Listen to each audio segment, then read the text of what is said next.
The following program is a collection of stooges talking about happenings in the sports world. It is meant to be comedic informative. The opinions expressed on this show do not necessarily reflect the beliefs of their peers, their boss, or ESPN. There may be some cuss words because that's how humans in the real world talk. If you are young, please seek permission before watching any further. Hey. What? Let's go! This show stinks, and the fact that you listen, we are very, very thankful for. Ah! The all-time leading tackler for the Green Bay Packers, You pig! Stop! Damn it! be a friend, tell a friend something nice, could change their life. Sport!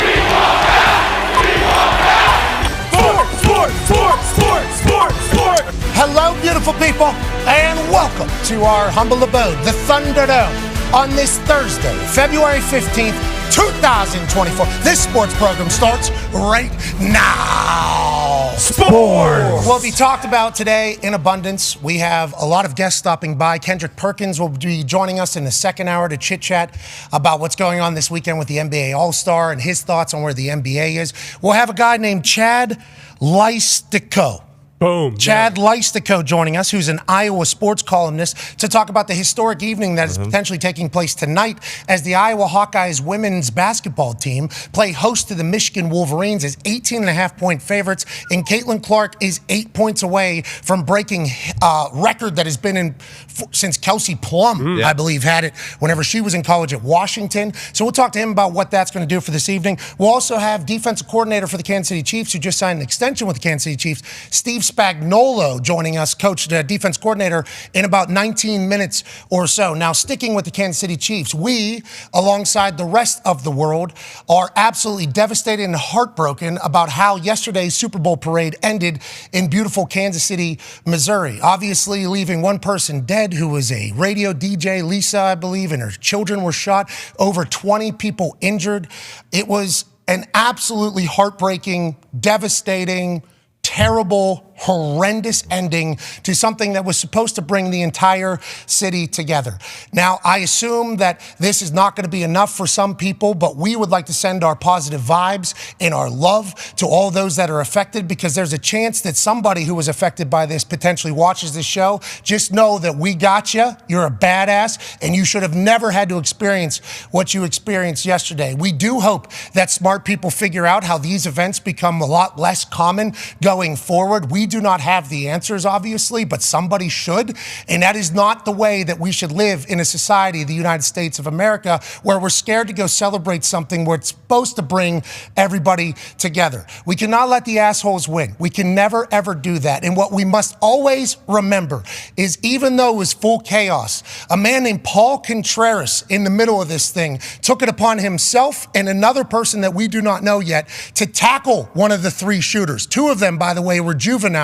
As the weapon was falling out of his hand or his sleeve, Paul Contreras, his wife Alyssa, who's there kicking, I believe, the weapon away, and another citizen rose to the occasion to potentially save more lives and save more injuries.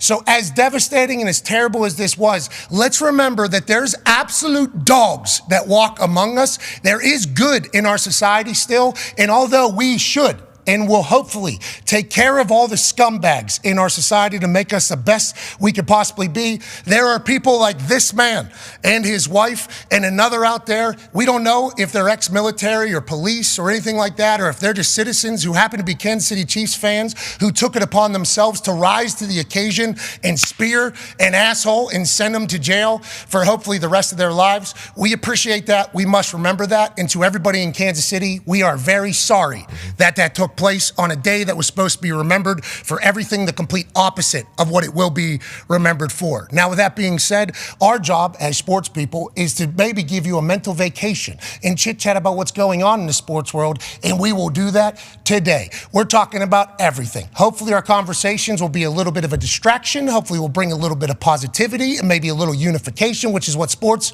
and what Super Bowl parades are supposed to do. With that being said, the Talks at Table is here at Boston Connor, wearing an American bald eagle shirt. Love what you're doing. Sitting next to him, not Ty Schmidt, who potentially scheduled a vacation in a time that we would normally be off, but not this year. It was months in advance, not his fault. We miss you, Ty. We hope you're having a good time. You've earned it, pal. Baby Ty. Baby Ty. And his place, Bruce Brown. Wow. What's going on? Brucey. I've been reading up on Iowa women's basketball to try to fill the shoes as best I can. Yeah, this is the biggest day. This is Ty's. Yeah. This would have been Ty's day because of what Caitlin Clark is doing this evening. Historic stuff. And she is electrifying to watch. Yes. Unbelievable. Now, Bruce, you obviously formerly worked at Barstool. Then you got a chance to join Spotify, I believe. And then you joined us. Well, you got booed out of a building. We all saw that. You know, you've been friends of ours for a long time, business of ours. SeatGeek has been one of our closest partners for a long time. This Caitlin Clark effect on these tickets has done something in women's college basketball that has never happened before. The cheapest ticket available as of this morning at 11 a.m. was $217. This is to a women's college basketball game in February. Okay, this is a February women's college basketball game. Now, SeatGeek, our partners, obviously the lowest ticket available. Obviously. Naturally. That's just what Obviously the lowest ticket available. That is what SeatGeek has done forever. That is what SeatGeek will continue to do. And if SeatGeek didn't have the best ticket price, they would actually tell you on their app, like, hey, not a great deal. not the best deal. Just want to let you know it's not the best deal, which is why we love SeatGeek.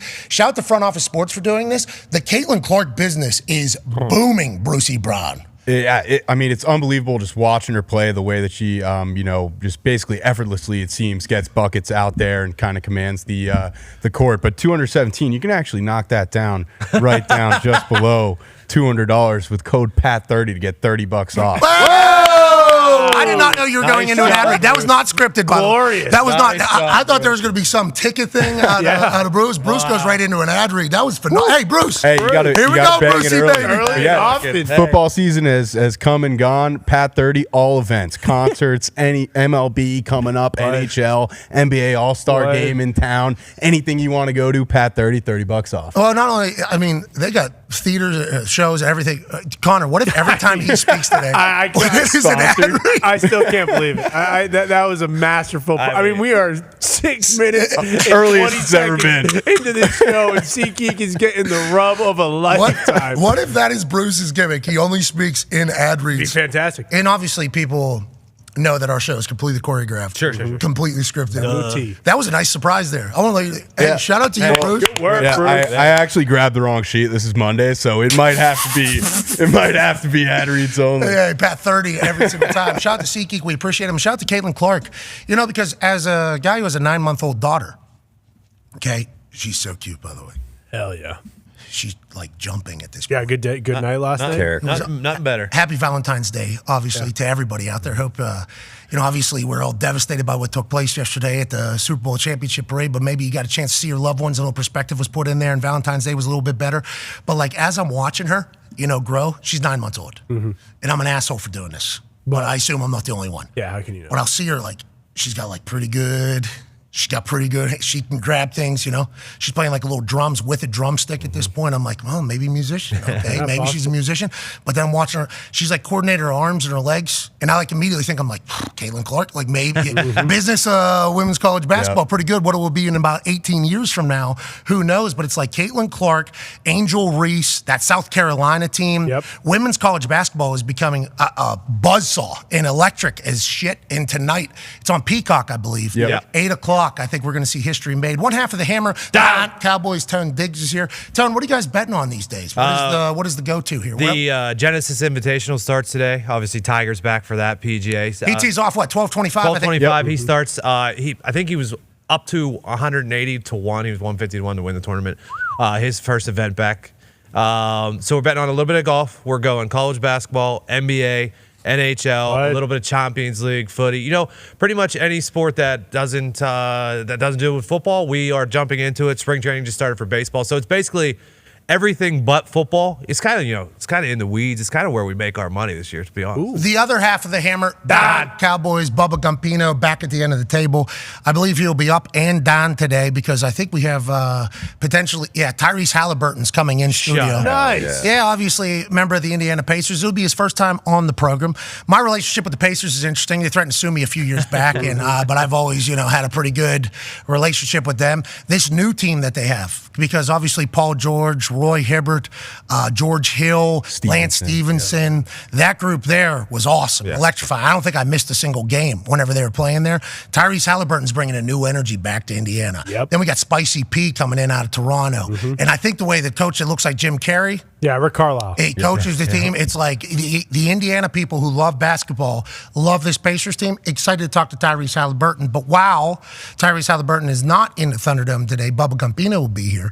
Hey, Gumps, you're the best footy gambler on earth. Is that where we're making all our money right now? Oh, yeah. Big news just came out. Mbappe, actually. He's leaving PSG at the end of the year, free agent. Where's he going? He's coming to Inter Miami? He's coming to Portland Timbers? Everyone thinks Real Madrid, but the issue is the transfer fee. So usually you'd have to pay like $200 million to buy Mbappe. And then pay on top of it. And then pay his wages on top of that. What he's done is basically said, screw you, PSG. I'm leaving at the end of the year. You can't sell me. So it's kind of going to be a bidding war, it feels like. So is there a chance now, this has seemingly been a part of golf and soccer in a pretty big way, Saudi Arabia can pay the $200 million and then put another $1 billion on top of that to get Mbappe to Saudi Arabia? Is that how this is going to work out? They already tried to do that, and Mbappe said no. Yeah, offered him $1 billion, right? Yeah. He actually was offered like $1.2 billion, I thought, for like 2 years of service. And it's not like Cristiano's doing well over there, but like Benzema's miserable. Jordan Henderson, Liverpool captain, left. Like,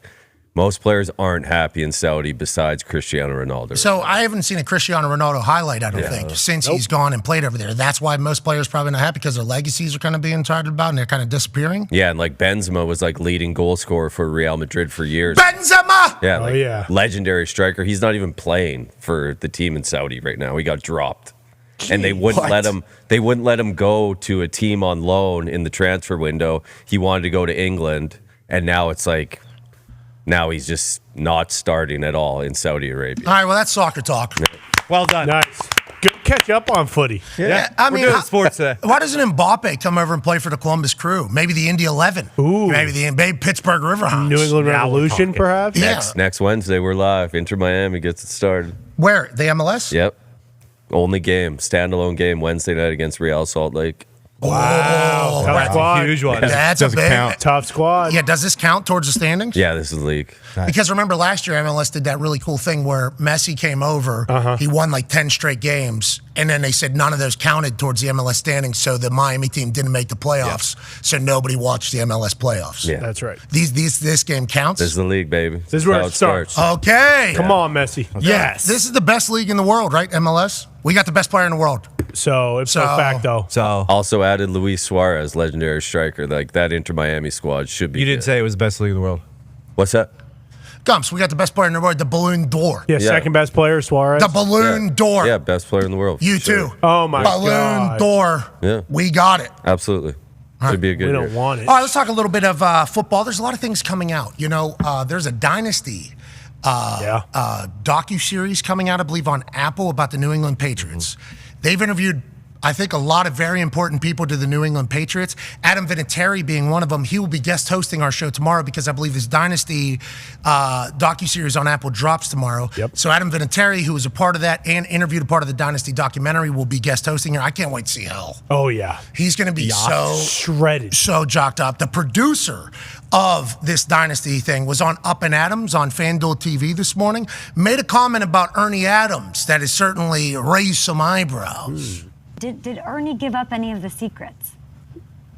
Well, no, actually, in episode 4, you actually get to see me asking him about Spygate for the first time. And one of my favorite lines from Ernie, he says, "There's certain things I'll be taking to the grave with me." And What the hell does that mean? Whoa. What the hell does that mean, con man? There's certain things I'll be taking to the grave, Ernie Adams. Oh, does he have video of all the signs that everybody had? And is Ernie K? Is that K's father or grandfather? Do we know? Is Ernie? K No, I believe there's any no- relation. Oh, because Ernie Adams, Kay Adams. I wonder if Kay potentially is the one that could get the information Bingo. from big great That's what I'm grandfather thinking, Ernie Adams. Kay. We're not 100% sure, but take it to the grave. What is he talking about, Connor, up there in New England? I'm not sure. And let me just say, too, You if know. he did have grandchildren, he wouldn't be telling them no matter what, because then if he did tell them, he'd have to also kill them, and that's not going to happen. So Ernie Adams is a good soldier, okay? He is a dog. He is someone that you want in your foxhole. If there's a grenade in there and other people are going to die, guess who's jumping on it? Ernie Mother Adams, okay? That is who you need in a football building. Now, do I know the Good specifics? self-censor there. Yeah. I feel like I really sold it. I thought it was coming. We don't get credit for that. Well, no. You guys do. Every time I do it, I try not to do it just because sometimes I'm scared it's going to slip through. But no, the documentary is going to be unbelievable. It's 2 episodes every Friday for the next 5 weeks. You mentioned it. They interview everybody. Vinny, I believe Bledsoe, Moss, Brewski, obviously all the front office. This is going to be all time. I am very worried because there's going to be a lot of bashing. There was also a report in there, and I don't know if this is from the actual documentary or if this is part of the information gatherers just bringing old stuff back to the top, but they mentioned how Brady said in it, like, hey, no matter what, I was not going to re-sign a contract there. I think Wes Welker talked about, the relationship between Bill and Tom, and he said it was like Tom was like a abandoned dog, just trying to kind of like prove himself to father figure Bill Belichick over and over, and he didn't even know how Bill could do it. And hearing Wes say that is funny, just because you've mentioned this before, where there's a scene from the sidelines of Bill Belichick telling Wes Welker in the preseason when Julian Edelman had a punt return, like, hey, you know who Wally Pipp is? Because Edelman obviously slid right into that Wes Welker role. Feels like Wes Welker was like, yeah, I do know who Wally Pipp is, and I want to be Wally Pipp. And obviously he ended up going to Denver, and that worked out well for him and Peyton Manning and everything. But no, I'm super, super excited for it. Reliving all 6 will be nice, especially now in this era of the Kansas City Chiefs, just to remind myself, like, hey, we're in the Chiefs era, but don't forget about your own era. Because you think this is a nice little reminder to everybody? Bingo. This is a nice little reminder. Like, hey. They should have maybe saved this for 2 to 3 years from now. That's especially if the Chiefs continue to go. You might need a new name, though. You got to get the dynasty rolling. I wonder if the producer is worried about that. Well, the producer, we just learned, Matthew Hamachek is his name. I believe he's a director, producer, and interviewer, it sounds like, because he said, I asked Ernie Adams this thing. I know there's been a lot of work done on this dynasty, Doc. I think there was a couple times I was potentially going to get interviewed for it, but just schedules weren't able to line up. They've really been pounding the pavement for this thing. I'm excited to see how it goes. I don't know if I'm speaking for myself or I'm speaking for others, but I would have waited a few more years because I think the hate still runs through some people. Oh yeah, and about the Patriots. Yeah. Well, they're probably going to play off of that a little bit. Yeah, I hope they do, because like you do become the villain. Like you should own that, and that was one of my favorite parts about being a fan. Still is one of my favorite parts about being a fan is the hate that New England gets, because it does just bring everyone together into that bunker mentality. But I don't know about waiting. I could see waiting a few more years, but you guys might want to put out another one maybe 2-3 years from now if Patrick Mahomes picks up another Super Bowl or 2. I think they're probably working on the KC one for that as we. Well, I'm just saying, if you're a Patriots fan, you're going to want to remind the world maybe 4 years from now, hey, don't forget. Because they're putting up these graphics now. Oh, yeah. Every day. About Patrick Mahomes, obviously where he's at in his career with Tom Brady. You got Randy Moss talking, everybody talking about, hey, the way that Patrick Mahomes has been playing his first 6 years versus how Tom Brady played the first 6 years, not only quarterback versus quarterback, but like the way the Chiefs have succeeded versus how the Patriots have succeeded in there. They're way ahead of schedule. Way ahead of schedule. Now, obviously different situations, Tom Brady and the Patriots and everyththing like that. But it's like this Chiefs team, like after Joey Burrow's year down in LSU. Everybody in college football world was like, that'll never happen again. Then Mac Jones, literally like the next year did it. And it's like, how is this? Like, we've never seen this before. And then boom, it happens again. It's like the Patriots, we've never seen it before. And then boom, here we are, right and potentially in the middle of another one. Sports work in mysterious ways, Tone thinks. Yeah, they, and when you talk about the Chiefs being way ahead of schedule, that's because there was the 10-year layoff between Super Bowls for the Patriots, which, does give us some hope that maybe that'll happen for the Chiefs. It doesn't seem like it. Basically, with how that roster is constructed right now, it feels like they're going to be able to go maybe a couple more here in the next few years, unfortunately. But that's just like there has been a dynasty in every era. But then the Patriots came out and did it basically in the 20s was basically the Patriots 2 times. So it just makes it seem like, and then now we have another one in the 2020s, and it's just absurd. You talk about the Chiefs, you talk about the Patriots, we just talked about Ernie Adams. I guess the Chiefs have an Ernie Adams too. Travis Kelce actually chatted about him on the most recent New Heights podcast. Guy named Frazier, he's a dog. He's the one that was basically the playoff overtime guru for the boys. My guy, Mike Frazier. when he gets up in front of the. So he's our like. I think he's our analytics coordinator or something like that. I forget his actual title. Yeah, I don't know what Frage's title is, but Frage, for those of you that don't know Frage has been with Andy since our time in Philadelphia together. He's long tenured with Andy Reid. Frage is the statistical analyst coordinator, a.k.a.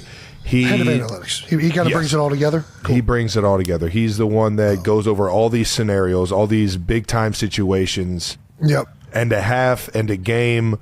Rule changes. He's the one that comes up, stands in front of the team. When he comes in front of the team, you hear everybody get fired. Frage. Then sure enough, he goes over these kind of situations. I'm pretty sure we went over the overtime rules 4 times in the 2-week span that we were in like the play, like in the overtime rules. Every single week we talked about overtime rules in the playoffs. Yeah. And Frage was up front giving what we would do in all these scenarios. So everybody on the team we knew exactly what the best situation was, how we were going to handle it, how we were going to like attack it. And a guy like that, man, you don't realize how big of a job it is to do that kind of stuff, because it's kind of like, all right, you're just going over the rules. We kind of know the rules, but it's like when you harp on them, it becomes second nature, and you don't even think about it in the game. And it's just, Frage coming up big, man. They gotta get a Frage over there in San Fran. Okay, hey, I think everybody needs a Frage, and I don't know if these Frage are everywhere. This seems like they got their Ernie Adams as well. And then you hear, like, from inside the NFL, you hear them talk about this Frage guy, how much they like him, and then the Inside the NFL from NFL Films on CW, they released mic'd up footage from the coin toss and the overtime. Listen to all of them. Basically talk shit immediately upon the decision that was made by San Francisco. You good with the toss? Yeah. Which way you want to kick it? They call it. They call it, right? They got a coin flip. Yeah, they call a coin flip. It's their coin flip, right? Which way do you want to kick it? Doesn't matter. We want the ball, Fred. San Francisco, you are still the visitors. What is your call? Tails again. He called tails again.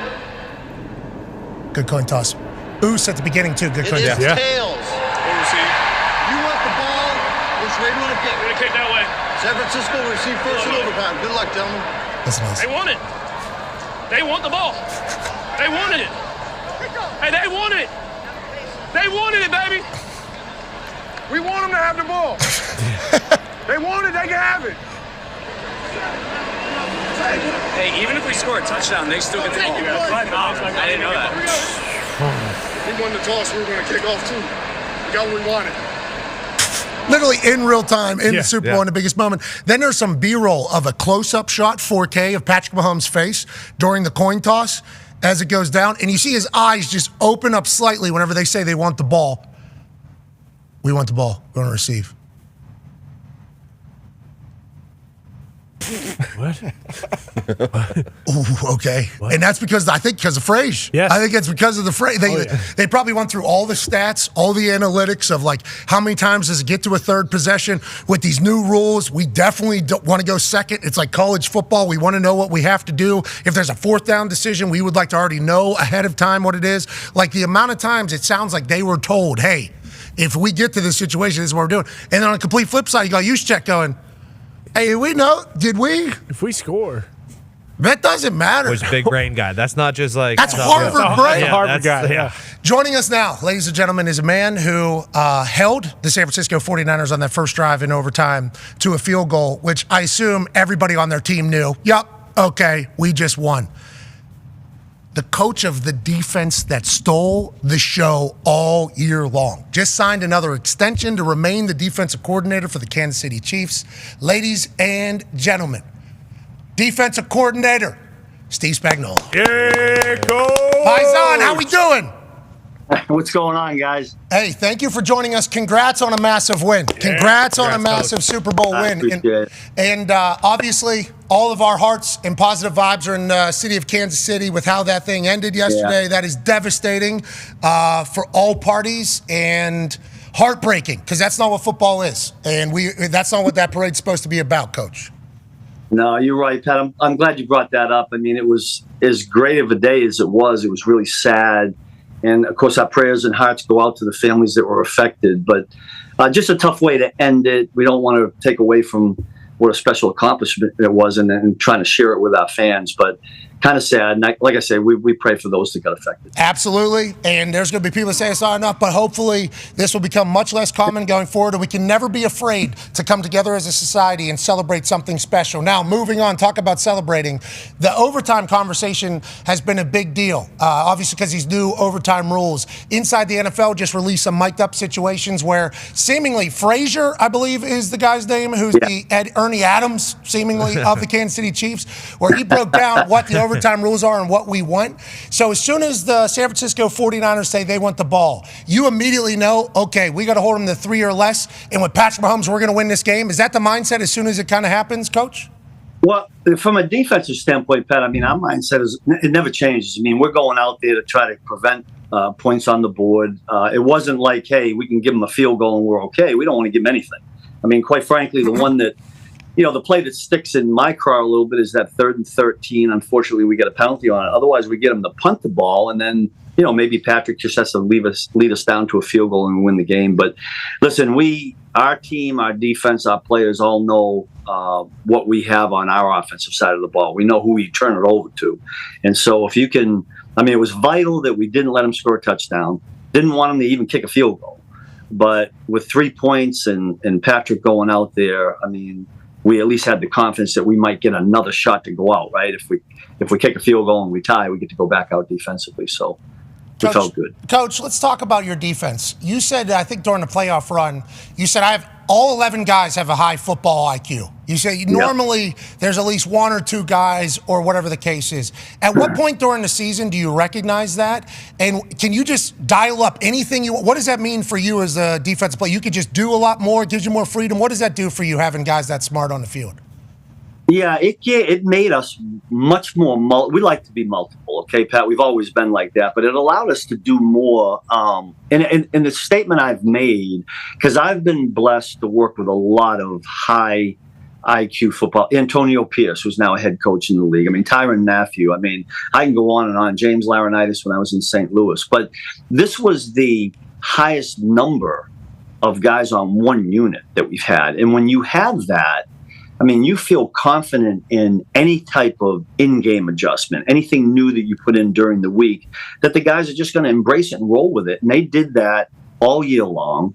Even when we had injuries, Pat, we had guys that would step right in there from a mental standpoint and do the job. I think, to be quite honest with you, Pat, I think that's a credit to our assistant coaches to have guys like that ready, mentally to go in a game and not skip a beat. Drew Tranquill, coming to us, new from the Chargers, and Nick gets hurt, Nick Bolton.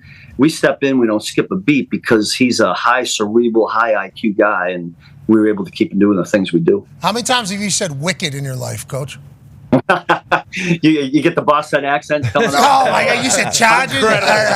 You just parked the car in the garage right there with the Chargers. I heard the Dunk Kings commercial coming through your speech. I didn't know you were. That's awesome. I couldn't even imagine when you're coaching that whole accent coming out there. That's beautiful. That's half the time they can't understand what I'm saying because of that accent. Because it's funny, I haven't lived there in 30 some odd years, but it's stuck with me, I guess. Yeah, as it should. Never lose it. It's a beautiful thing. No. Accents and dialect are a massive piece of culture, and I think somebody's identity, and you should be proud of it. So I hope you keep it forever. Let's talk about the last play. Well, 3rd and 4. Let's talk about 3rd and 4. Okay. You guys obviously know they pick up that first down, drain the clock, kick the field goal, it's probably over. You show left, seemingly, then McDuffie times that thing up perfectly. Is that an audible on the field? Is that a call? How much freedom is there to kind of maybe switch sides on what you're doing based on what the other team sets up with? Well, I'll tell you what happened there, Pat, on that one. And that was a critical play. Sometimes you don't realize how important a certain play is when you're in the moment. But, that was right before that play. It was getting close to the 2-minute warning. So San Francisco let it come down. We had made a call. They had come to the line of scrimmage, if you guys remember. We had made a call, but they allowed the clock to come down in 2 minutes. So now we have a little bit of time to think about it. At that point, I had a thought. We should treat it like 4th down. I had some calls on my 4th down sheet. I got on the headset, and I looked directly at Nick Bolton because I have all the confidence in the world. And I said, Nick, what do you think about such and such a call? And when I saw his reaction, was so, yes, let's do it. He was doing it with his hands. I said, that's the one we got to go with. So we put a new personnel in, and the guys executed what we had decided during practice that we would run, like in a critical fourth down. To us, that was like a fourth down. Like we had to win that down. And listen, credit to Nick, being that confident in the call and making me feel that way. I mean, that's the confidence I have in him, and then the guys to go out there and execute. Hey, that's like Philly. That sounds like Philly almost. If you think about how important that play was, I mean, I hadn't thought about that till you said it, Pat. But listen, that's the belief you have in players, right? And a guy like Nick, he's our quarterback. He's our Patrick Mahomes. And when he nods his head and says, yes, that's the one to go with, I'm all for it. That makes my job a lot easier. Steve, we were baffled by the fact that you didn't get any head coaching interviews, seemingly. Wow. And I want to let you know, we're also very pissed that you're back, Andy's back, Patrick's back, Tobe is back, Travis is back. It's not fun for the rest of us, but I can see why every player that's ever played for you loves you. Speaking of playing for you, you did a little something different than everybody else. Tone has a question for you, Coach. Yeah, Coach, it came out from people that were watching the film, and who knows how correct it is, but it showed that you ran the highest percentage of man against the Niners by far that they have faced this season. When did you know coming into the game that that's what you were going to do? And is it just because of the absolute dogs that you have on the back end that you thought you could match up well against their weapons? Well, that has a lot to do with it. I will say this. The reason we shifted gears there was twofold. I thought I got a great deal of respect for Brock Purdy, to be honest with you, man. He was exceptional. As I watched him during the week, I thought he was exceptional. He scared us in a lot of different ways. But the way he attacked zones and the timing, you guys probably talked about it all week, his in-breaking routes, and he's throwing it before the receiver even makes his final break. And he hit a couple of those on us. And we just decided that we needed tighter coverage. We knew we had the guys that do it, Trent, LJ, and Josh and Jalen when they went out there. So we made that shift. Now, I was feeling it in the second quarter, but kind of went heavy on it in the second half. The very first 3 plays, I believe, of the second half were all man. I just watched it just not a half hour ago again, and I thought the coverage was tight. But that was confidence in the guys we had, and really a credit to or compliment to Kyle Shanahan and his quarterback and how good they are against zone coverage. Okay, we'll talk about you watching the film again here after, Who are you doing? You're giving grades right now? Nobody. I'm not even getting into it. You're a football psycho. You can't help yourself. You can't help myself. Yeah, you're a football psycho. Hey, we got this stat from Hembo immediately after the Super Bowl. Your Chiefs defense faced the number 2, 3, 4, and 6 offenses in the NFL this season in the playoffs. They combined to average 28.3 points per game during the season. Against your defense, only 15.8. Okay, against you guys. Why do you think during the playoff run, when the best teams are playing and the best offenses are there and everybody's at their height and their best, why do you think you were able to kind of do something that nobody else was able to do, these defenses? Like that Miami defense, obviously it's negative 15 or whatever, they're going to say that's the case. Yeah. Josh Allen, though, and the Bills were rolling. Lamar Jackson and the Baltimore Ravens were seemingly unstoppable, just a machine. Is it like, do you just come up with like the strategy, the scheme? Obviously, you're going to say your players because the way you are, but why do you think your defense played the best ball whenever it had to against the best offenses in the entire NFL? Pat, I think some of that can go back to the fact that we had guys that had been through this before. I mean, a number of our guys, we were young, we're still young, but we were really young last year, and they kind of went through it. And we got some veteran leadership the guys that recognized the moment. Chris Jones, LJ Snead now, Justin Reed, Nick Bolton. I mean, guys that have been in this kind of battle. And listen, we all know defensively that if you don't step it up on that side of the ball in the playoffs, you're really not going to go anywhere. It's hard in this league to outscore people, and we certainly don't want to do that to Andy, Patrick, and the whole offense. We want to do our share, and we know our share is to get the ball back to the offense with as many minimal points as possible. And I think our guys, as a credit to the coaches and the players to go out there and play the way they did. The intensity, the passion that our guys play with is just remarkable. Hey, I heard practice banging. Super Bowl week. I heard we were getting after it too all the way through. Is that every Super Bowl, or did Andy change that this year? What was it? Well, no, we stuck to what we do is on Monday Andy puts the shoulder pads back on. Now we're not killing each other, Pat, but we were out there. We heard it got pretty real.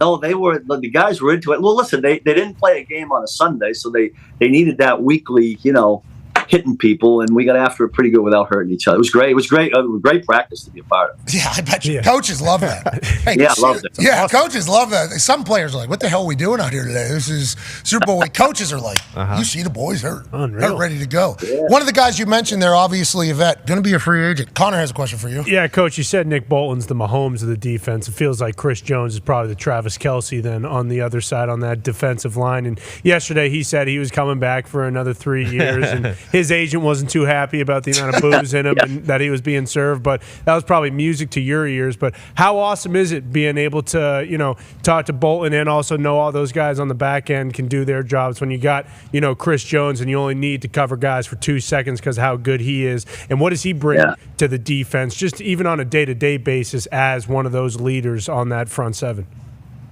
Yeah, Chris is a character that came out yesterday, obviously. And you're right about his agents. They were probably a little squirmy in their seats, but the thing about Chris is his personality never changes. Like, what you see is what he is, and he's great to work with during the week. He keeps everybody loose, and he recognizes the importance of an important moment, and that's when he usually shines. But I tell you what, you mentioned all those guys, which I think was great because it took a whole unit. But when I throw the tape on, what I get the most satisfaction out of is when the rush and the coverage kind of come together. In other words, you watch LJ and Trent, and they got tight coverage, and so the quarterback's got to hold it for another half a second, and then boom, there's Chris Jones or Mike Dane or George Karlaftis, and that's how this unit has functioned all year long. Each piece kind of plays its part, and it makes the other parts better.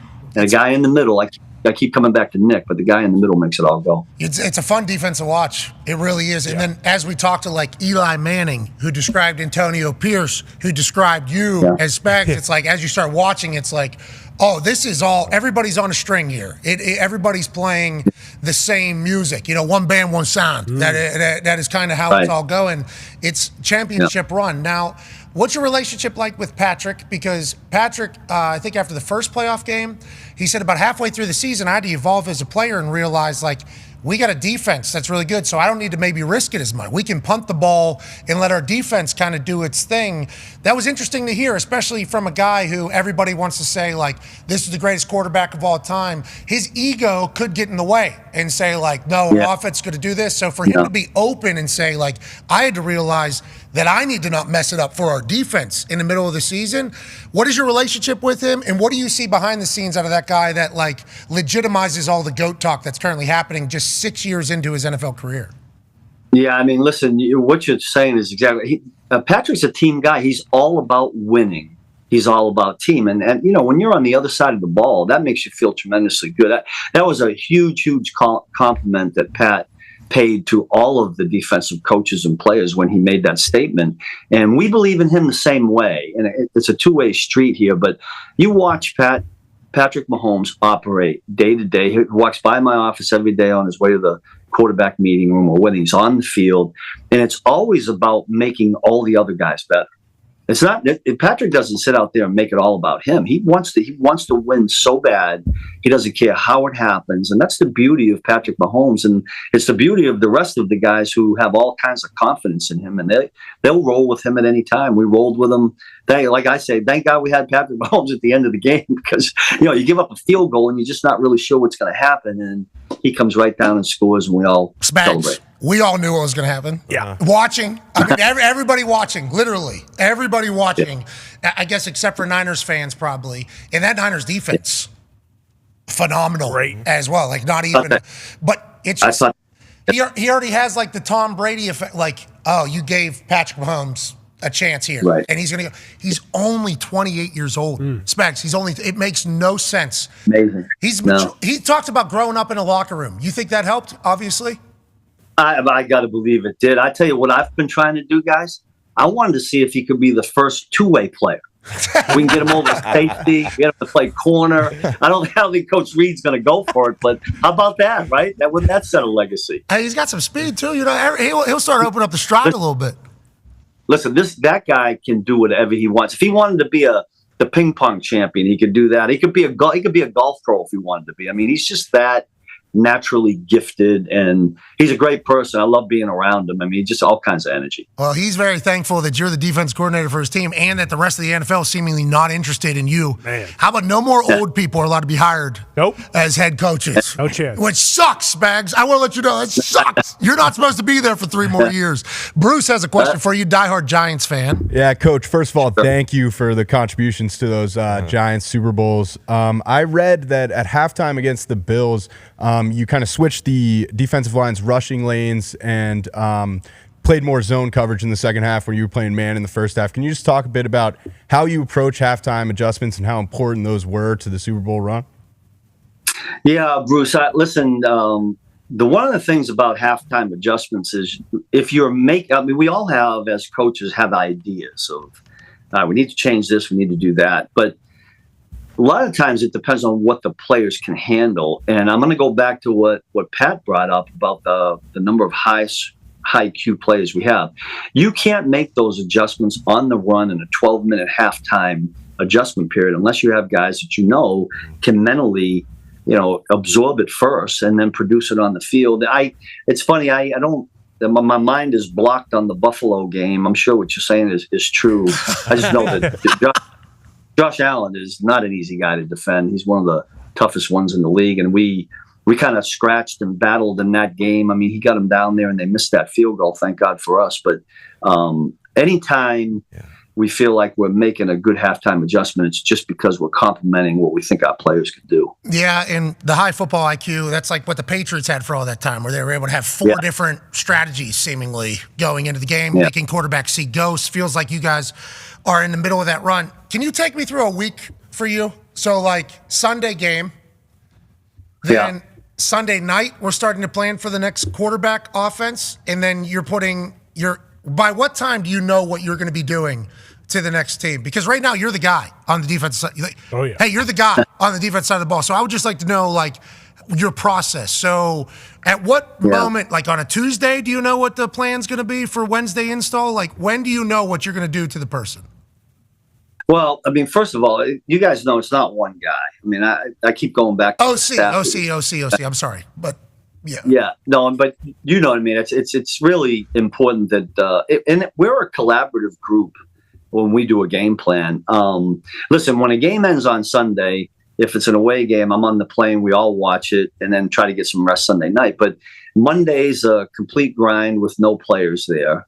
Players usually come in on Tuesday. I would say by the time we get to Tuesday evening, we have a pretty good idea of what we're gonna do. Now, there's some situational things that come up later in the week, and to be honest with you guys, I always begin myself by looking at 3rd down, 4th down, 2-minute, like all the critical situations I do on Monday before we get together as a staff and start doing 1st and 2nd down. But we have a great group that works collaboratively through the week, and then again we keep coming back to the players because they can absorb it and embrace it, and they work at understanding it. Something good comes out on Sunday. Are all your coaches back next year? As of right now, yeah, fortunately for us. I tell you, that's one thing. I was just talking to one of our assistants now, babe. We got 3 young guys here, quality control guys that should be, full-time assistants right now. But sometimes when you go on these long playoff runs, and it's been 5 years for us, fortunately for us, we don't ever want to give it up. But all these jobs for these guys go by the wayside because people don't want to wait, and it's a blessing and a curse. But we've got a great staff here. I know there'll be great coordinators. Some of them are going to be head coaches, and I can't wait till that happens for them. Yeah. Hopefully it'll happen sooner or later for the rest of everybody in the NFL. Amen. You got their whole staff back. He said our staff's great. Bullshit. Staff is great. Staff's phenomenal. They're all back. The players seemingly it's against the rules. Yeah.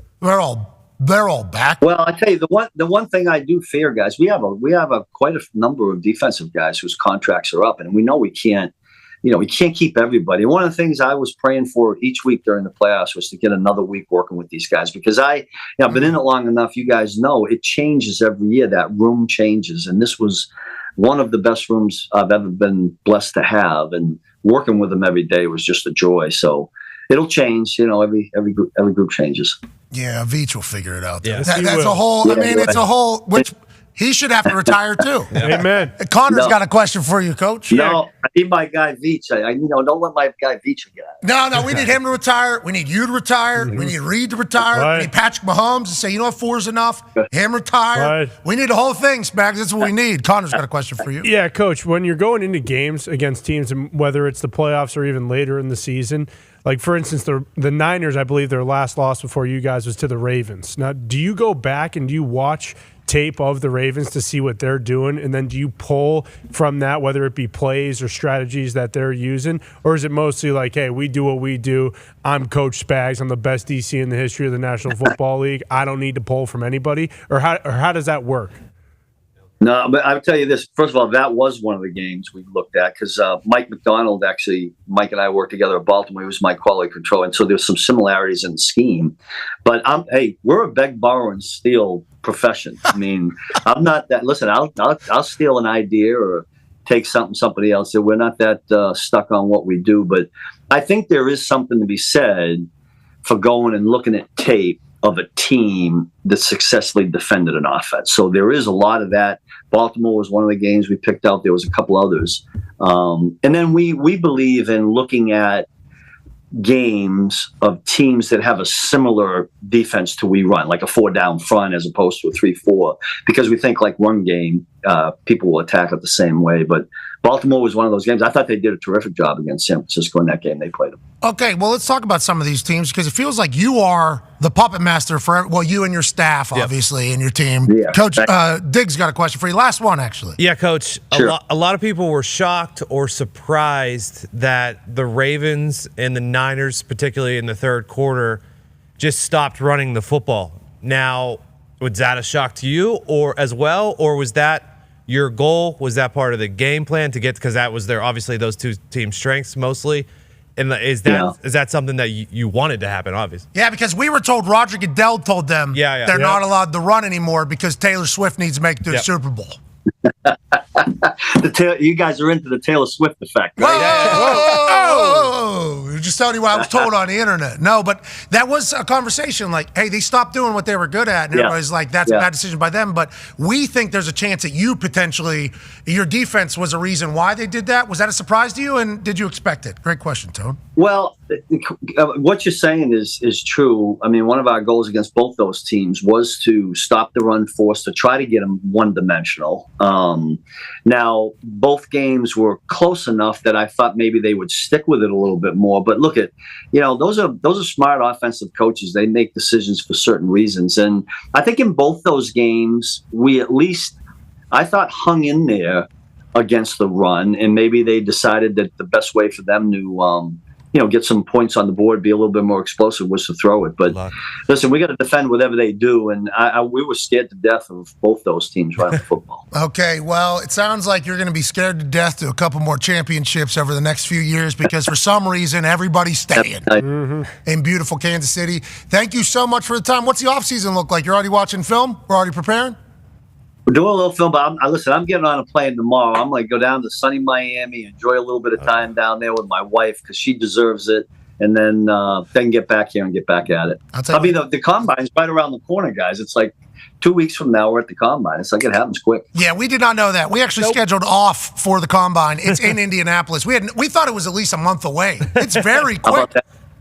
Boom! It's right there. Yeah. Hey, if we're doing anything at the combine, will you stop by? We'll be in the stadium if we're doing anything.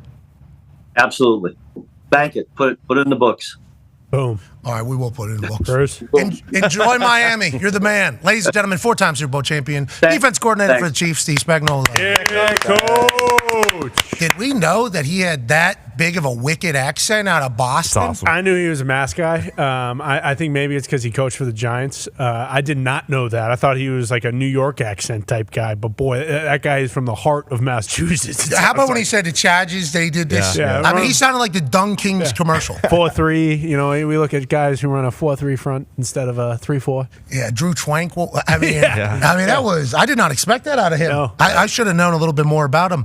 The amount of pass off credit to other people, awesome. Yeah. And the fact, and he talked about this, it's been 5 years we've had long playoff runs. All of his assistant coaches are still there. Mm-hmm. So we talk about the D coordinator remaining, and obviously offense coordinator is going to be there if Andy Reid's there. We saw that because Travis Kelce yelled at Andy Reid. He didn't yell at Matt Nagy, for potential things that were taking place. Travis Kelce and Jason Kelce addressed that yesterday. I think Travis would not like that to be a part of something that he would do, but in the moment, basically shit's going to happen is seemingly the whole thing, and nobody loved it, but it's like they've been able to keep all the main pillars together, and then all the assistant coaches as well. And he talked about injuries and having young guys ready. It's like injuries are going to happen, and the Chiefs have just been able to just keep going. It's unfair. Yeah, I don't like it. He's right. He's right about the coaching staff because all of these owners and coaches, they want to have their staff set and like ready to go. So if you're still playing in the Super Bowl, that is definitely an advantage of keeping your coaching staff together. And they talked about it yesterday. I think it was D-Buds talking about how they've had five years of playoff runs to go over literally every single scenario that an offense could present to you in football, and then having all those same guys come back every single year. They are leaps and bounds when a season starts ahead of every one. Now, the thing about it is, and this happens to successful teams in every sport, their seasons are much longer than everybody else's. Yes. They get 2 weeks off before the combine happens. There's a lot of coaches. Coaching-wise, yeah. Yeah, there's a lot of coaches that were, for the last 6 weeks have just been hanging out, having a good time, chilling, resting, relaxing, maybe re-strategizing, scheming, learning, everything like that. These guys have been game planning for how many weeks straight? 30 weeks straight, pretty much. Yeah. It's like that. Whenever you win, you also have the shortest amount of rest. Oh, yeah. We talked about it with LeBron James. I think everybody has, because he went like 12 straight years or something, like 11 straight years to at least the finals or to the conference finals. Yep. It's like the amount of basketball that he has played is so much more than everybody else. Yep. The amount of football that the Chiefs and the amount of time they played football over the last 5, which goes back to the Patriots. Like, the most amount of football, the most amount of success, the least amount of rest. It's just like all of it is set up for you not to be great over a sustained period of time. And we're right in the middle of the Chiefs being that team. Yeah, and it is brutal. And you go to New England, it's like you wonder why the Patriots didn't name coordinators all the time. It's because they get poached every damn year. So if you don't name them, maybe there's a better chance. But it explains a lot about Philly. I mean, Philly lost both of their coordinators. And you let alone how many position group coaches also got poached. Yeah, they lose. Exactly. It's like that. It matters. We don't talk about it ever. No, nobody talks about it. We don't talk about position group coaches, and I feel like we've been in, I don't want to say in buildings more than our show's been more than any other show. Well, between you and AJ, let alone. Well, then you also bring in Saban, Coach Pagano, and AQ and Darius, JJ, and JJ. Not us. Aaron Rodgers. Aaron's played a long time. Mm-hmm. Anyways, we talk a lot, I think, a little bit about like, hey, this is inside building, how actuality works. And we don't even reference the position group coaches. So I feel like we need to maybe put a little bit more respect on some of their names. But also, there's a lot of them. Yeah. 32 teams, a lot of coaches. The ones that because it's hard to know all of them. There's so many. But like you talk about Shep with the Lions and stuff like that. The ones that you guys know, you always shout out. Watch out for quarterback coach of the Commanders. Yeah. On a fast track to the top. Mm-hmm. David Blau. Yes, that one. Hell yeah. Is now the quarterback coach Thanksgiving Blau. For the Washington Commanders. Cliff Kingsbury, now the offensive coordinator for the Commanders. He said, who do I want to get on my staff? I watched Thanksgiving one time with this guy for the Lions. What was his name? Plow? David Blau is now the quarterback coach for the Commanders. I didn't even know he retired. I think all of us would have assumed he was on a team somewhere. Know if he retired or as a backup quarterback, but now he is. Cole, I should know this. I think he was on the Lions this year, guys. Maybe this is why the deal with the Raiders fell through. Actually, Cliff said, "I want Blau." Mark Davis, 3 years. You're not getting Blau. Well, he was with the Cards in Cliff's final season, and he must have really impressed, like as a football mind, where Cliff said, "Hey, if I get an OC job again or whatever, you're my quarterback." I wonder if Colt McCoy got the call first, and Colt was like, I still think I could spin it. Yeah. And I'm going to be governor. Yeah. Let's talk about teams sticking together. The Minnesota Vikings have a lot of decisions to make, and Justin Jefferson was doing interviews during Super Bowl week. Here's him chit-chatting about quarterback decisions and contract decisions. I know it's going to happen because it's the biggest story about these people, but I don't enjoy, and listen, I would do the same thing if I were them. Asking guys contract questions is so interesting to me. You know, because like what happened with Jamar Chase in front of his locker in Cincinnati whenever he was cleaning out his locker. With T. Asked with T. Higgins, a teammate of his, like, hey, are you willing to take, let's say, more money up front for a longer deal, maybe a little bit less money to help out T. Higgins? It's like, if he doesn't have an agent, I think that's okay. But like, if he has somebody doing, I think it's just a little weird. I think you're putting people in weird spots. But like Justin Jefferson, massive news because he's about to break the wide receiver market wide open. So Siciliano and our guy Daniel Jeremiah asked him about the quarterback situation in Minnesota, potentially lending a hand in the decision on whether or not he goes back. Yeah, those numbers are great, but you said you don't know who's going to be the quarterback. Would you pass on doing a deal this summer if there's still uncertainty as to who the long-term quarterback is going to be? That's a great question, but I really don't know at this very moment. I really have to see if, we really bring back Kirk or not, if we decide to want to draft or want to pick up a quarterback. All of that plays a part. But also, I still was managed to get 1,000 yards by playing through 4 different quarterbacks as well. So, it really doesn't really matter too much, who's throwing me that ball as long as someone's throwing it to me.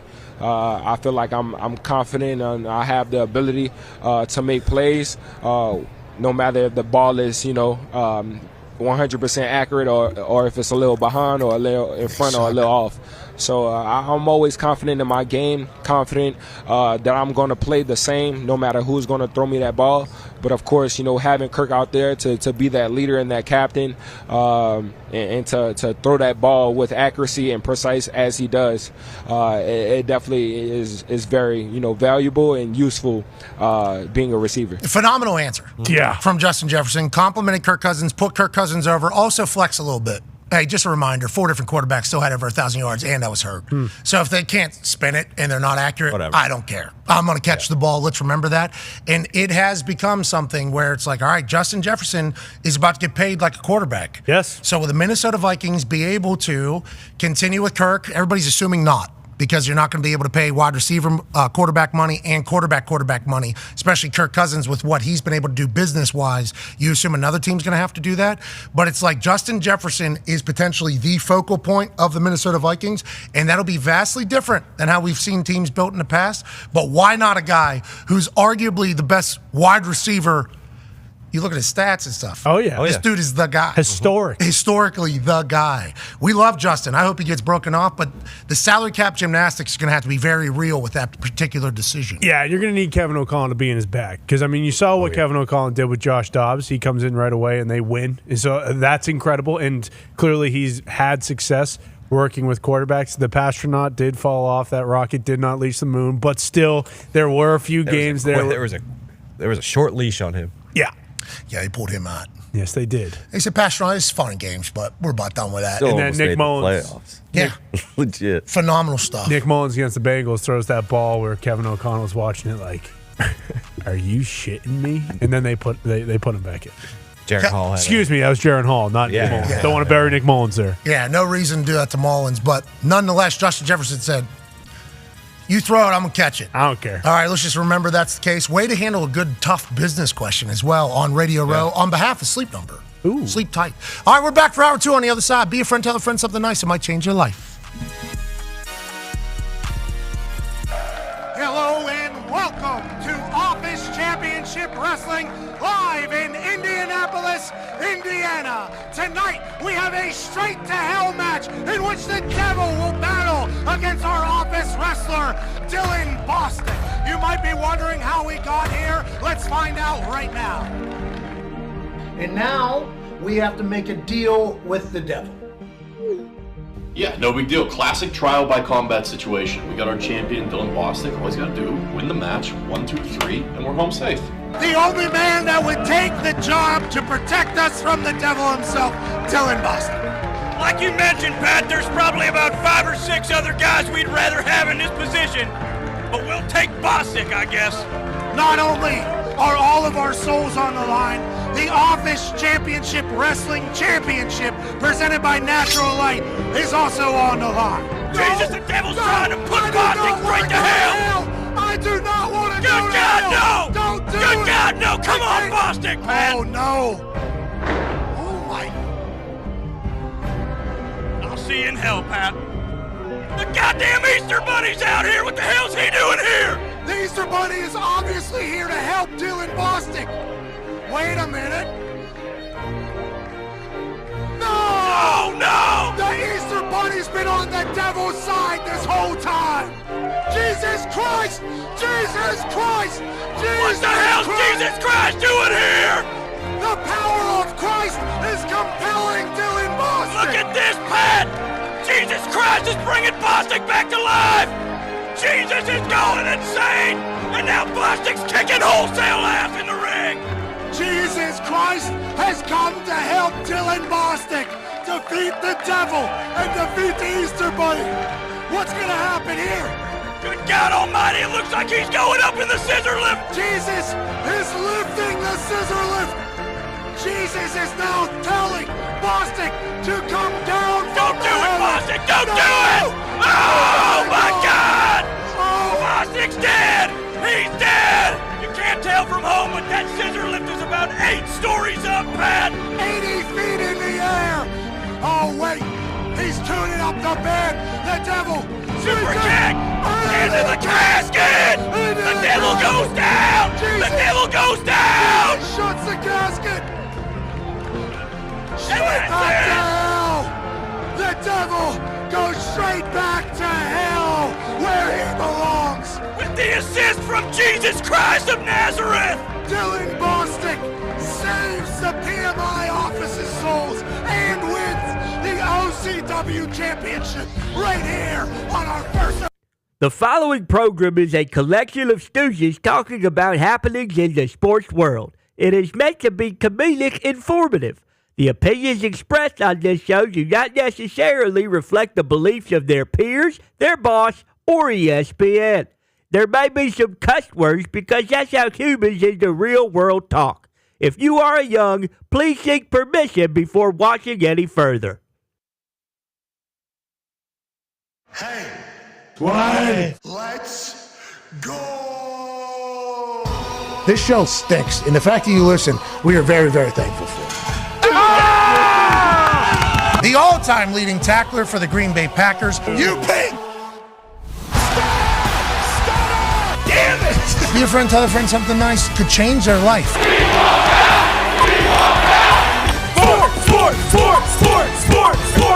Hello, beautiful people, and welcome back to our humble abode, the Thunderdome, on this Thursday, February 15th, 2024. Hour 2 of the sports program starts right now. Sports! Are happening all around us, and we'll be talking about all of them this hour. Kendrick Perkins will join us, Tyrese Halliburton will join us, and then in the next hour, about 1 hour from right now, a man named Chad Leistico.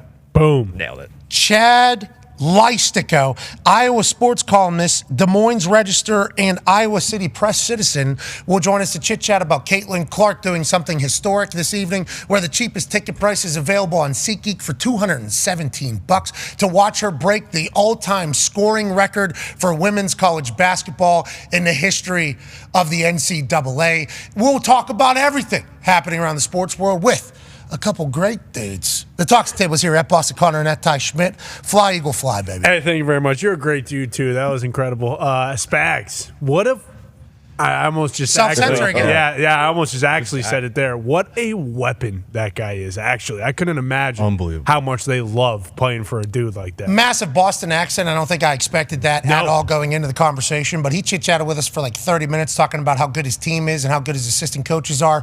And he just got done watching the film again of the Super Bowl this morning. These football guys are football guys forever. Speaking of, one half of the Hammer, Dahn, Cowboys Town. Diggs is here. The other half of the Hammer, Dahn, Cowboys. Bubba Gumpino looking clean. Hey, baby, Gump. No, Gump.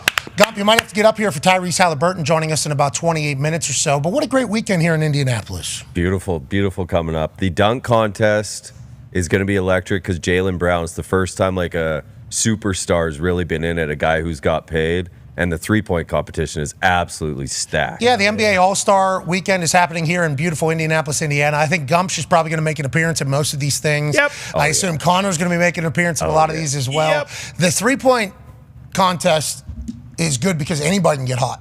Anybody. Like Trey Young could not miss a single ball for 3 rounds. Sure. If he really wanted to. Tyrese Halliburton in his city, as an all-star, Gonna have to put on. represent, he could absolutely do some damn. Donovan Mitchell, Damian Lillard, Jalen Brunson, Cat, Lauri Markkanen. Ooh, sneaky, sneaky. And then Malik Beasley. Congrats to all of them for getting a chance to represent. Is the Sabrina Ionescu Steph Curry thing happening? Yes, that's still happening, just separate thing. Okay, not All-Star Weekend. No, I think it is this weekend, but I don't know which night. Saturday night I saw. Okay, so I mean, we got a massive weekend here in Indianapolis. Lucky to be here, thankful to be here. We'll have Kendrick Perkins joining us in about 7 minutes to chit-chat about all things NBA. Joining us now from Natick, Ohio, is a college football national champion, a Super Bowl champion, a Ryder Cup winner, the all-time leading tackler for the Green Bay Packers, COVID survivor, father of 10, ladies and gentlemen, AJ Hawk. Yeah, Hawker! Hawker! Spags was awesome, man. I just was watching the film about 30 minutes ago. So yeah, he just we want in their office on the grinding at all time. We won man-to-man the first 3 plays of the second half. I actually just watched the film this morning. I was like, this guy, what a maniac. After that, after the parade yesterday, who's he going to give grades to? He said a lot of our defensive guys aren't even on contract anymore, so he might not even see any of these. Just wants to make sure he can always get better. Football dudes are always going to be football dudes. But whenever you think about this Kansas City Chiefs team, AJ, the more we learn, the more we got to fear that they're going to be great forever. Yeah. I mean, I guess the only thing for people that are rooting against the Chiefs, they're hoping, hey, they get complacent. They start reading their headlines. They don't work like they used to. And it doesn't look like any of that's going to happen because, like what we say, the whole staff is coming back. Yes, they are worried about certain players that they're not going to be able to retain. But, yeah, like the core is back. Patrick Mahomes is there, and Travis Kelce is there, and Big Red's calling the play. So I think they'll be okay. Yeah, and Patrick has already reiterated like 4 different times. Nobody's done 3 in a row. Nobody's done 3 in a row in this modern era. Nobody's done it. Nobody's done it. It's like, okay, so that is let alone the devastating end to yesterday. Like that's a whole nother motivating for the city coming together. It's like they have the next. They got it. Seemingly decade. Now, speaking of decades in Dynasty, there's a docuseries coming out on Apple about the New England Patriots dynasty. A lot of things are coming out. Adam Vinatieri will be guest hosting tomorrow from the Thunderdome because he's a part of this entire thing. Excited to take a trip back in time? Do you think they maybe should have waited a little bit longer after football season? What are your thoughts on this Dynasty doc coming out on Apple about the New England Patriots, AJ? I mean, I am intrigued by all of the little things that I have read from it. Yeah, it feels like people actually were very open and honest, doesn't it? Mm-hmm. Yeah, well, I mean, their narrative, Exactly. Yeah. It's all in. Building. It's their. What do you call it? Well, that's your truth. Yeah. That's what you. Isn't that how you always say? Well, this is my truth. That's your truth. It's like I'm excited to see what drama and controversy comes out of this, but also what answers do we get from things that we've asked about for a long time. Allegedly, Ernie Adams said, "I'm taking some stuff to the grave. Don't even try." So that's fun to think about. What does that mean, though? What is he? What does he was the one deflating the balls. It was actually Ernie's fingernails. He was videotaping. He was deflating. He was working the weather machine. That was all. Remember the Astros? Remember the Astros with the whole entire exoskeleton? Ernie Adams. He had that in his brain through his eyes. Yeah, so remember there was a rumor that Tom Brady had something on his teeth that would actually, they'd be able to talk past the 15-second speaker thing in the helmet. Do you remember this? I do not remember. That was a real something that people actually said that? Yeah. So there was this was like probably 15 years ago. Oh, that explains where there was something like they could talk to him through his teeth because it vibrated his jaw so he could hear past the 15-second on the play clock. So maybe that's what Ernie Adams talking about, so that they could have eyes in the sky to Tom and say, cover two is happening there through his teeth. Remember, they were communicating. That's the type of things that are going to happen to Kansas City. They need to know that. Yeah. All these things, and especially in the world that we're in now, we're in a louder world now, a more creative world now, a more technologically advanced world now. The amount of things that are going to get thrown out about why the Chiefs are better than everybody in a league that's supposed to have parity every single year, it's going to be ridiculous. And the Patriots experience all of that. So hopefully we'll get a chance to dive into what the conspiracies were on why the Patriots were so good for so long back 20 years ago, so we can maybe relive some of those now with what the Chiefs are doing. And it's such a good layout. Like, we know the years. Like, I assume Vinny's huge in these first 2 episodes tomorrow, and I assume going forward, like the Welker interview, probably around 5th episode, 6th episode. You think Ernie Adams has legitimate superpowers, though, maybe, and the whole entire thing, how they can control the weather? Ernie actually developed a way to build something that can actually drum up thunderstorms and wind and everything. Well, if he can do that, we'd like him to tell us so we could help the world out a little bit. And just do sun. Yeah, well, we just need to be No, 70s. you need some rain because rain brings flowers. Well, rain makes corn. Corn makes whiskey. Love a little whiskey. You know? Mm-hmm. And whiskey also. What's that? Makes my baby the old Fursky. It does. Yep. And Bruce. And it Bruce. makes you pass out at YouTube. That's also true. Rain is a good thing. Yeah, I is need good. more Very, rain. very important. Rain is a good thing. Okay. Joining us now is also a good thing. We are thankful that he shows up on television. Yes. We're thankful that he comes on our show. His fit this morning got judged, but I think he looked fantastic. Yeah. Ladies and gentlemen, the always racist NBA stud, Kendrick Perkins. What's up, fellas? Hey, the Cuban link looks fantastic. As a man who, wears necklaces every once in a while, my neck nowhere near the size of your neck. It has to be difficult to find the proper sized necklace to fit around a 6 foot. What are you? 6 foot what? Yeah, I mean, Pat. Some people in the world say I'm a 6'10", 300 and plus pound version of Morris Chestnut. You know what I mean? And I mean, if you put us side by side, I mean, I think it. You know what I'm saying? You see the resemblance a little bit. All right, so 6'10". Yes. 300 and whatever. Yeah. I ain't gonna go into how much over 300 301. pounds. Yeah, but we're we'll going leave down. it 300 plus. We're going down right now, right? Aren't we? We're on a mission to go down. We going down. That necklace is going to be a little bit looser the next time we see him. It's going to be a little bit looser the next time we see you. Kendrick, huge weekend. I see it. Yeah, I see it. Yeah, you're right. You're right. Yeah. You're right. I mean, now yeah. Yeah. I mean, I can go ball. No, hang hang on. You hang on to that. You hang on. Yeah, you know what I mean? Because once you start doing the pushback. You know what I'm talking about? Yeah. The Stephen A. You said it. Yeah.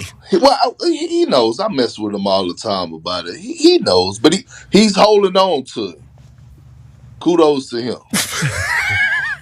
The beard, your beard has almost become synonymous with your kind of look, and I think it's phenomenal. Honestly, I think your look is fantastic. Let's talk about the NBA a little bit. About to have a huge weekend. NBA All-Stars happening here in Indianapolis. We had Adam Silver on yesterday to chit-chat about how the NBA players seemingly respect and appreciate All-Star Weekend a little bit more, maybe than how NFL players view the Pro Bowl, or how they debuted an LED board court that's going to be in Lucas Oil Stadium for the Celebrity All-Star Game that's happening tomorrow night, 7 p.m. Eastern, then the festivities on Saturday and Sunday as well.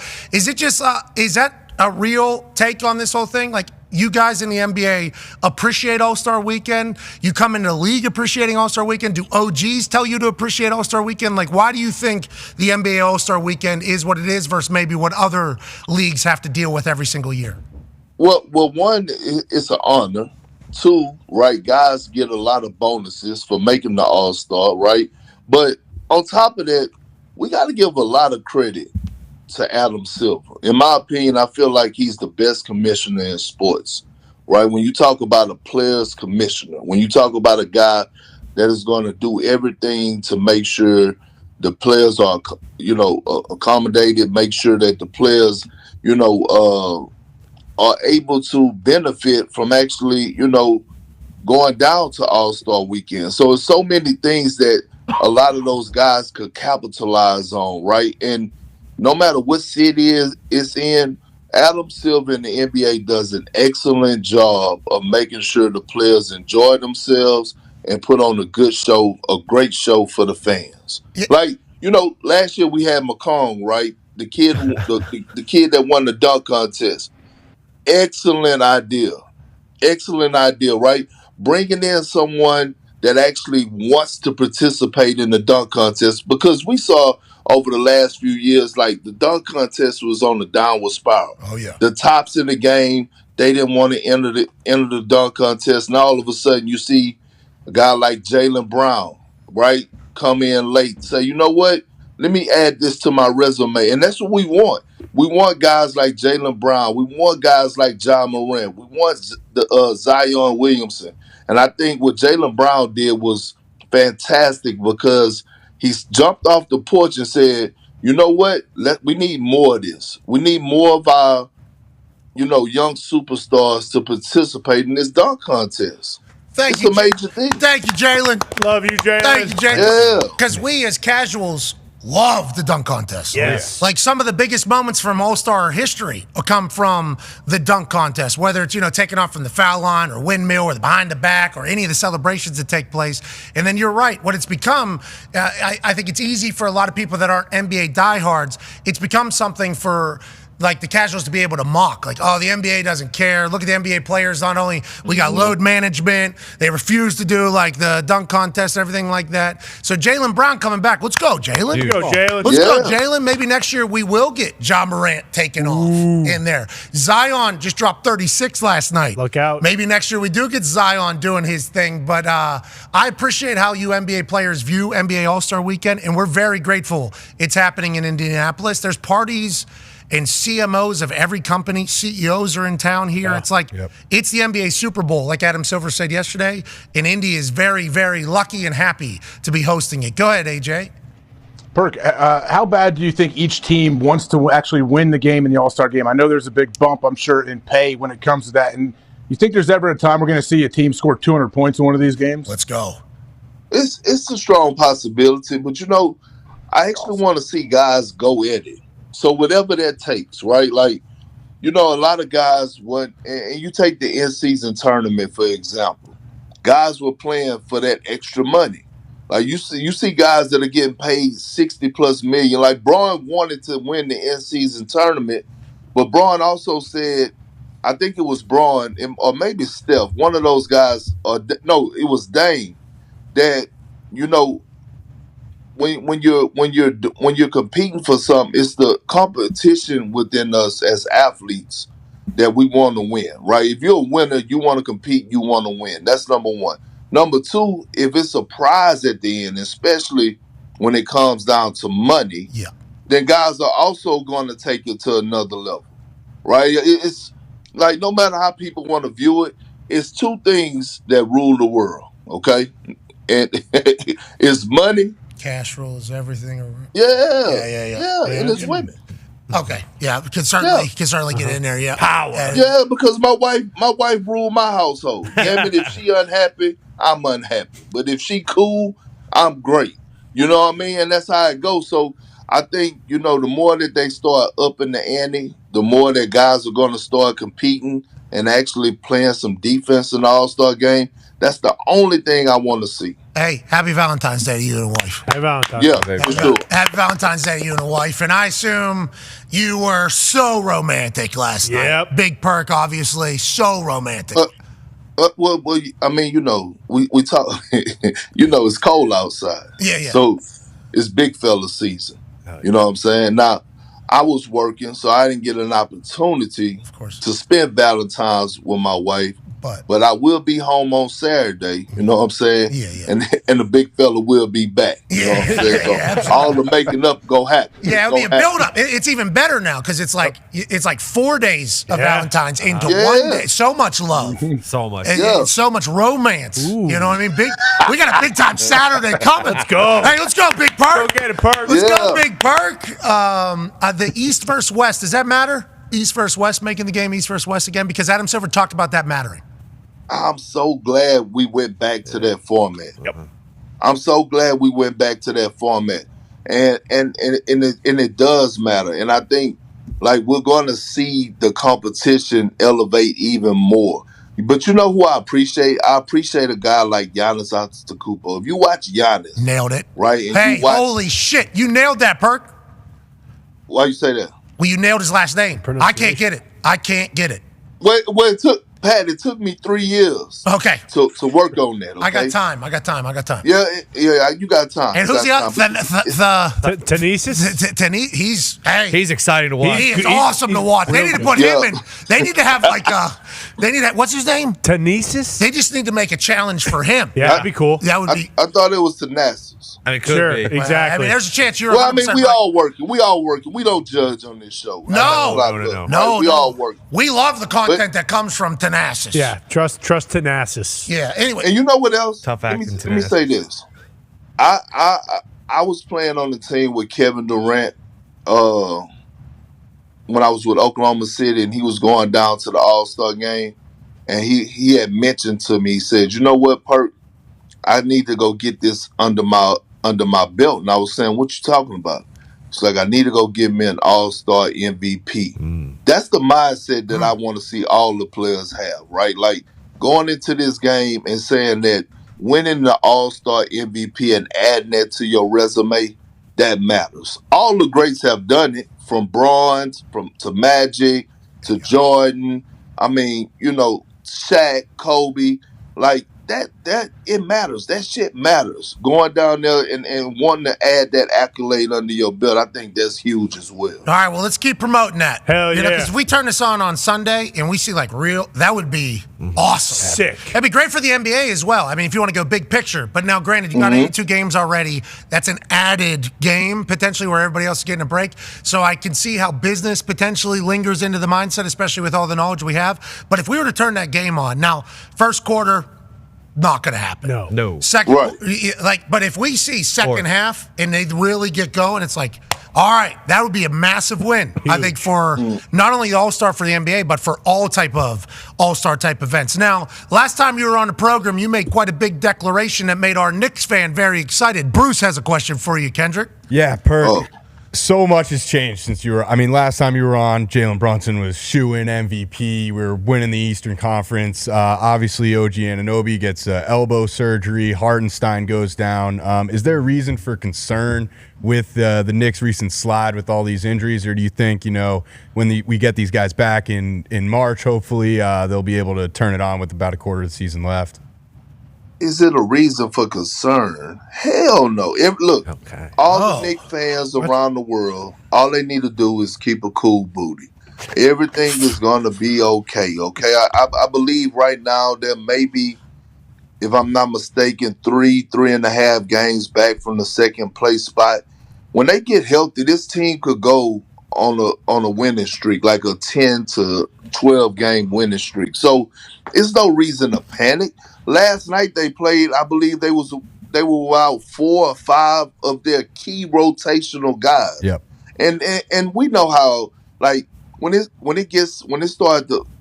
All-Star game weekend starts to creep up, guys start already planning their trips, their vacations, the guys that are not going to All-Star weekend, and there's so much going on, and it's the rest period. So just look out for the Knicks when they do get healthy and how they do come back after the All-Star break, because the Denver Nuggets, right? I believe they lost 4 in a row. And you heard Michael Malone said after the game last night, he said this is a great time for guys to get away from the game, lock back in, get their mentality right, and they're going to come back and they're going to be the Denver Nuggets that we saw of old, right, last year. They're going to be refreshed, rejuvenized, and ready to play the game of basketball at a high level. So all the Knicks fans around there, just keep a cool booty. Everything is going to be all right. Yeah, take the game out, blow on it, and then we'll put it back in after the All-Star break. A team won by 50 last night. Connor's got a question for you. Yeah, Perk, you're a former Boston Celtics. They've just been on a tear, per usual. That's what they do. I know a lot of Celtics fans are saying, you know what? If Jaylen Brown wins the dunk contest, that $296 million contract was worth every single penny. Last time you were on the program, though, Tony asked you about the bird brain comment you made regarding Joe Mazzulla and him not being able to kind of change from going from threes to, maybe change the style of the game while in the game. Immediately after that, Joe Mazzulla was asked to give a injury report, and he referenced that and said, I can't give an injury report. I got a bird brain. Have you talked to Joe Mazzulla yet? And then also, I know in the beginning of Missoula's reign, he said, we want all the former Celtics to come back. Has he asked for you to come back since the bird brain, or has that not come up yet? Well, I haven't spoke with Joe Mazzulla, but let me say this. I actually love Joe Mazzulla and him firing back, right? Like it's a good thing. He's actually embracing that. And all I'm doing right now is prepping him for what's to come. Hell yeah. You're a good man.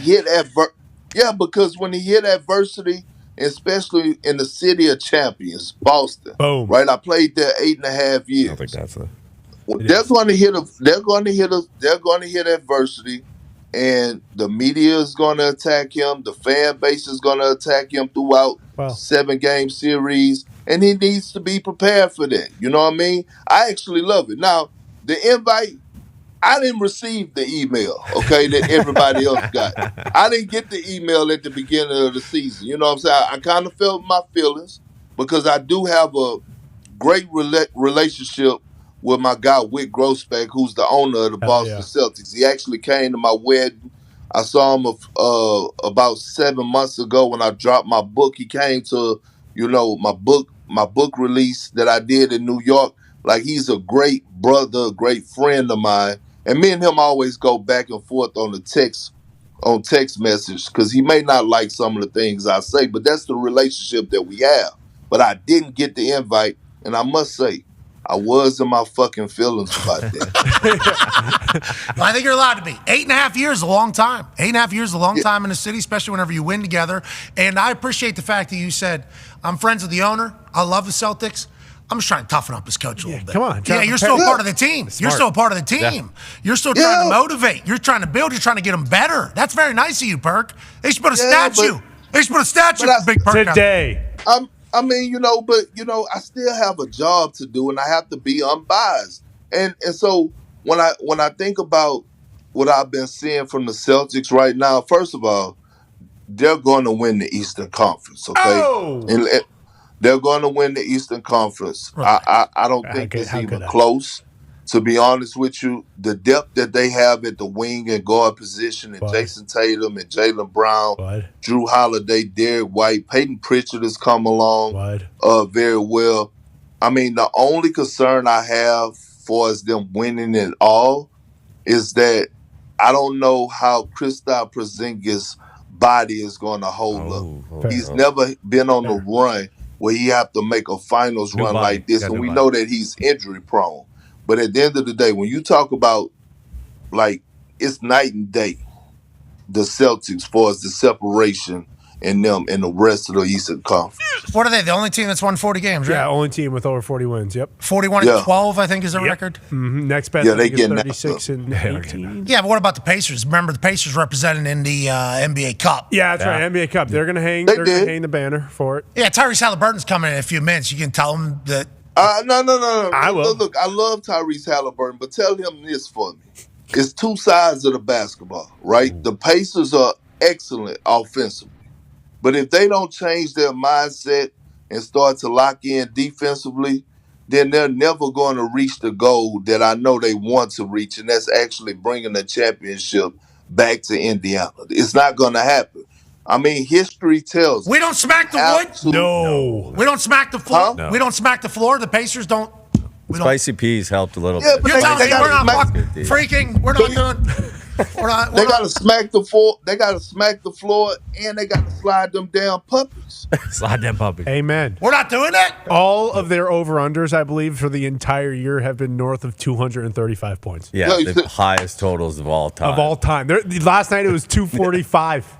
Boys, we got to smack the wood. And it went over. They also came back from 11 down last night in Toronto. Spicy Peas returned to Toronto. It was a big win. Yep. We won? Yeah. Big win. Hell yeah, we did. 36 and 25, 11 games better than they were at the All-Star break last season. Okay, we're smacking the wood, too, going forward. I love that.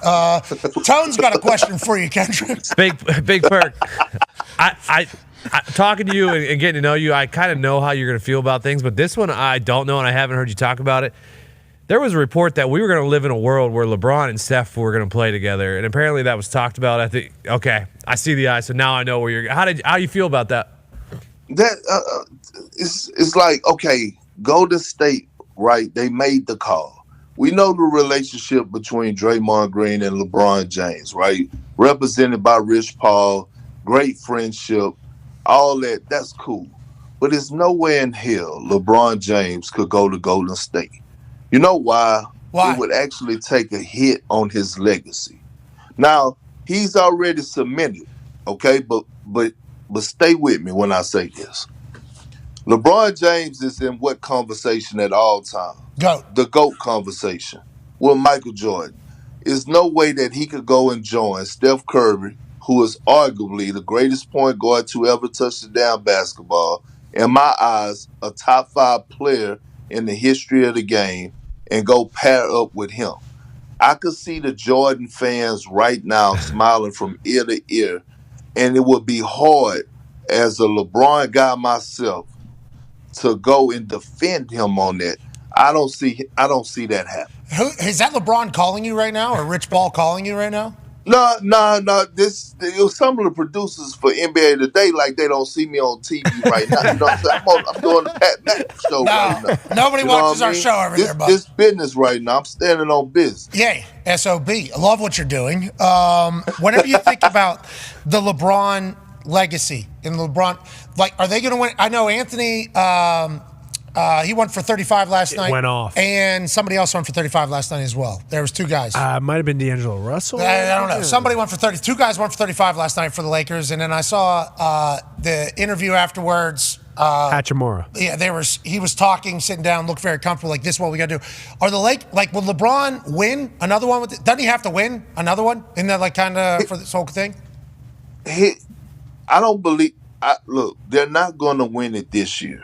Okay. Now, can they be a problem? Can they be a problem in the West? Meaning a second round exit? Yes. Taking the team to 7 games in the second round, I believe that. But the West is too loaded. I just right now I don't see the Lakers getting past the Nuggets. They're not getting past the Clippers. And to be honest, I would actually throw Minnesota in that conversation as well. Those young fellas over there, Anthony Edwards and Karl Anthony Towns, and what they're doing right now with their franchise being the first, they're the best. They have the best defense in the entire NBA. Oh. They play agenda-free basketball. They're really, really good. But here's the thing. Now, I said it on NBA Today yesterday. I said it on First Take this morning, and I'm saying it on the Pat McAfee Show. Hell yeah. The Lakers need to stand pat, right? Get through this season, have a run, because another superstar is on the way this summer. Now, I can't reveal who that superstar is because I'm not Adam Schefter or Adrian Wojnarowski. No. That's not my job. And they trust me not to add this, information out on who this player is going to be. But if the Lakers just stand pat, they have another superstar on the way this offseason. Then we could revisit this conversation next year. I mean, I don't necessarily love what just happened there, because now How does that superstar play with LeBron? Yeah, I think they mesh well together. Yeah, they'd be good. Let me tell you this. This superstar actually is the perfect fit, not only for LeBron, but Mike it's Miller. a match made in heaven. It's a match made in heaven for Anthony Davis. Ooh. Guaranteed to happen, you're saying? You know what? It's going to happen. With Anthony Davis. How many months do I got to wait now to find out who the hell this is? Definitely look, plays Pat, in the Pat, East you right can call, now. You could call me on the side. I trust you. I tell you who it is. No. Do not tell me. I will right into it. I will. Oh, no, fuck that. Well, I can't. Now, I'm not. At least you're honest. At least you're honest. We're live for like 4 hours a day, 3.5 hours a day. At some point, it'll be like, now I have heard, and it'll. Can we just rattle some names here, or We'll start reading his response. Read the body language. DeMar DeRozan. His mouth closed a little bit there. Steph Curry. Yeah, he did say Anthony Davis, so might be a point guard, but also might be a center. Oh, might be a shooter. Might be a shooter. Because a shooter, would be a good. With AD. Because you know. Pick and roll with AD. Well, look, Point you guard. could guess, y'all could guess all y'all want, but you know, in my past life, I was a really, really great poker player. Now I retired like 4 years ago, so my body language and my facial expressions would never change. But I will say this: it will be a perfect piece for Anthony Davis. Did you ever play at Paul Pierce's poker games?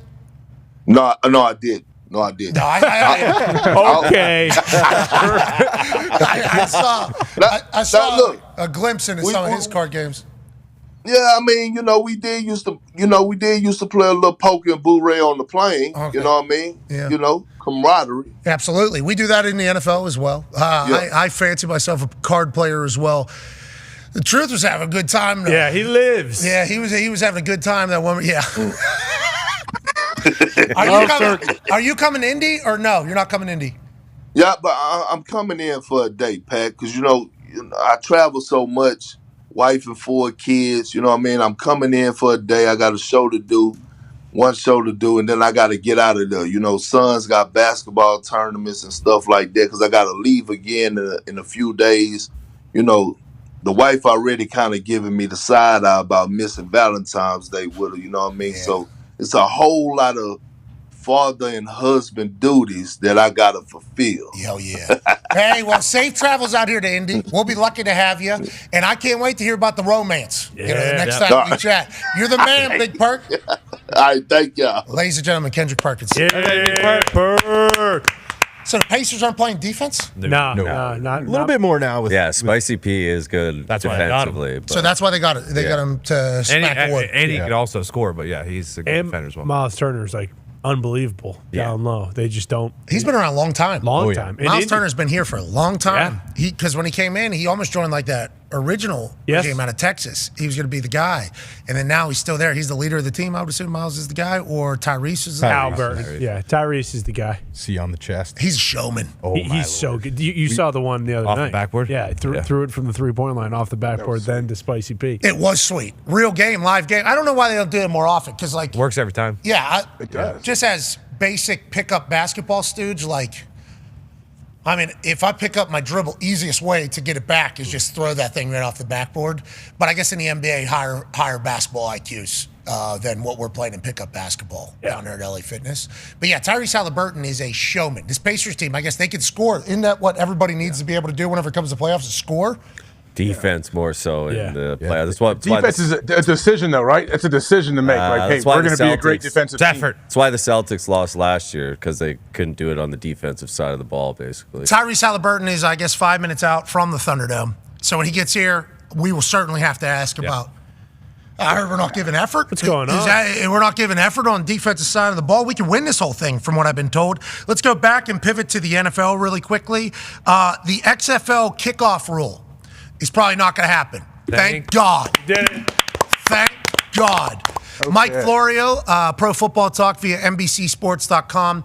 Per source with knowledge of the situation, the NFL is not likely to adopt the XFL kickoff rule. More specifically, the XFL's unique approach is not likely to muster the requisite 24 votes from ownership. The XFL kickoff puts 20 players 5 yards apart on the receiving team's 30 and 35-yard line, with those players remaining static until the kick is caught by the lone return specialist. It will result in more returns. However, the source explained that neither the competition committee nor the NFL's coaches are advocating for adoption of the XFL rule. Someone else is pushing it, the source said.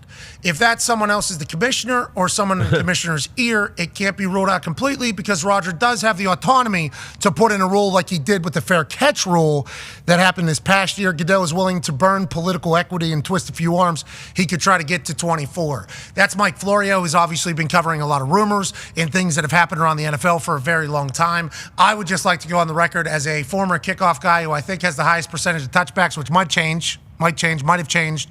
When I retired, it was the highest. Also, the most amount of recovered onside kicks of the season, tied for somebody. And I love the kickoff play. Yeah. Absolutely love the kickoff play. I have 20-some love the kickoff play. Want to save the kickoff play, but also understand the kickoff play has just become a formality pretty much with how good kickers have become. I'd like to see them back it up to the 30. I'd like to see them back it up to the 30. I'd like them to make it go old school and have everybody just sign and say, hey, we will acknowledge that this is a dangerous football play, but we're lucky to be here. We're thankful to be here. Because if you eliminate the kickoff completely, which is seemingly happening, and then you're going to try to attack on punt, that's a lot of jobs. That's a lot of strategy. That's a lot of scheme. That's a lot of greatness, by the way, that teams put focus on that other teams don't. It's an advantage and a disadvantage for teams that don't try. It's taking away football. It's doing that in a matter of a couple moves. Joining us now is the man that broke that news, founder of Pro Football Talk, now with NBC Sports, Mike Florio. Hey Florio. Florio Paisan. Good What's up, guys? Hey, thank you for joining us. I want to let you know. Yeah, hell yeah. Hey, grazie, prego. Anyways, whenever I saw you put the tweet out about the NFL not adopting the XFL kickoff rule, I celebrated. Because the XFL kickoff, for those of us in the NFL, that's just like a practice drill for the kickoff. So guys don't have to run as far. They're going to go down the field. It looks Bush League in my eyes. It doesn't look like an actual kickoff. It makes the kickoff look terrible. Do you think Roger Goodell is going to force this to become a thing like he did with the fair catch rule? And what do you think happens inevitably to the kickoff rule? And why did he mention punt in the same answer during his Super Bowl press conference whenever he was talking about the kickoff potentially being changed, Mike? Well, I'll start with that one. I mean, for years they've been saying the kickoff is the most dangerous play in football, which is never good for the life of the kickoff if people from the league are saying that. The punt is the next most dangerous play. They're trying to avoid situations where guys are running full speed at each other. You dip your helmet a little bit right before impact. You get that extra pressure on the C4, C5. You can get some bad incidents. They're trying to avoid those catastrophic injuries. So what they've done in recent years, and we've seen it, hey, it's the most dangerous play in football. Let's just have less of them. That doesn't make the play any safer. It just doesn't happen now. And I was told yesterday, because I was interested in what the NFL was going to do, because the UFL, which is the merged XFL and USFL, isn't going to use the XFL kickoff play. They're just going to kick from the 20 and let it go. Yes. I wanted to see if that was going to change the NFL's approach to the XFL kickoff, and I'm told football people don't want it. Others want it. And we've seen others get what they want when they want a rule change that the football people don't want. So I'm told they don't think they can get 24 votes, but that may not stop them from trying. Go ahead, AJ. Mike, we hear all these, studies that the NFL does when they try to determine how many concussions were had on each, like on a kickoff this year compared to last year. Do you have any idea what they say those numbers are? I mean, with the kickoff now, are the numbers of concussions going way down, I would imagine, with less kicks being returned, I feel like? Well, look, great question. I remember last year when they came out with this number of concussions on kickoff plays. Like, how do you know that a guy got a concussion on a kickoff return? Unless he gets knocked out on the field, it could be something that happens on a different play. And I think that to the extent they want to keep the kickoff rules as they were this year with the fair catch inside the 25, it goes to the 25, they don't come up with something better, at some point we're going to hear, hey, the numbers are better now. Yeah, because there's fewer kickoffs. It keeps adding up to fewer kickoffs. First time ever. Super Bowl, not a single kickoff return in the entire game. 57 prior Super Bowls, there was at least one kickoff return. This year, zilch, 0. And it was the 7th longest game in NFL history. So they got to come up with a solution. And until that, it is, as they've admitted, a dead play. It's a meaningless play. And I don't know what they're going to do. But I'd like to think there's enough people making enough money that somebody's going to come up with a solution to this thing. How come we can't just get them to sign off and say we know that it's a dangerous play? Well, that's just one part of it. That's getting the players in a position where they can't sue you. The other side of it is, and they lived through this 10 years ago, you got parents that don't want their kids to play football. That's one of the concerns. Not in places that create NFL guys, you know? Pittsburgh, they're still playing football. Yeah. That's true. South Florida, they're still playing football. Texas, they're still playing football. Ohio's still playing football. Cali. You know, like and the ratings are only going up and up. It's like I hear you. I understand where they're like, well, kids aren't going to play anymore. It's like NFL guys are still going to be playing. From my understanding, from the way I view this entire thing. We had the DeMar Hamlin thing, and even though it had nothing to do with a blow to the head. You know, it may have been that condition where you take a blow to the chest and your heart stops. They still don't know. You can't prove that's what it is. You rule out everything else. They think that's what it was.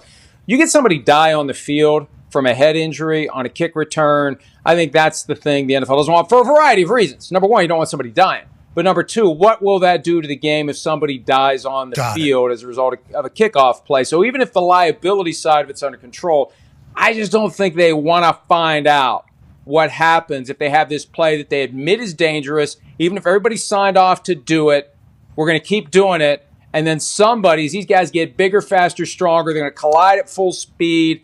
Sir Isaac Newton tells us that, bad things happen when two things are going like this and hit at a fast speed. That's what they're trying to avoid. All right. Well, Mike, we appreciate the hell out of you, brother. We'll be following along all offseason. Get some rest, buddy. Get some rest. I got jet lag. How do you get rid of jet lag? Is there a pill you can take? Ambien, yeah. Or just smoke drink more, weed. drink less? I don't know. Yeah, smoke weed, too. I think you smoke some weed, take an Ambien, maybe a little bit of whiskey. Fine. Go down to that man cave. Keep doing what you're doing. We appreciate you. Ladies and gentlemen, Mike Florio. Thank you, Pat. While we were talking to Mike Florio, ladies and gentlemen, the energy in the Thunderdome has been heightened. Mm-hmm. There is an absolute stallion here. I have no idea if he's already mic'd up or not. I have no clue if he's ready to join us. There is 20 people that walked in alongside of him. And there is... Breaking. Tyrese Halliburton's here, but I don't know if he's ready to come on the program or not. I have no idea. Is he just experiencing the Thunderdome? Did you see all? I mean, I saw it. There's money team. They have a van. There's a van sitting outside. Yeah. I think 6 by the river. It's awesome. It's awesome. Like a Sprinter van, like a nice. Yeah. Is that what they showed up in? Yeah, I can see it right now. It honestly looks exactly like the one Herb Street had in, what was that, Dallas? Oh, yeah. Yeah, it looks just like that one. Herbie's always suited and booted. Just vanned up. Yeah, he is. He's always got it right. This man, ladies and gentlemen, all right, NBA All-Star, representing your Indiana Pacers, one of the most electrifying basketball players to ever touch a basketball court. Ladies and gentlemen, Tyrese Halliburton. Yeah.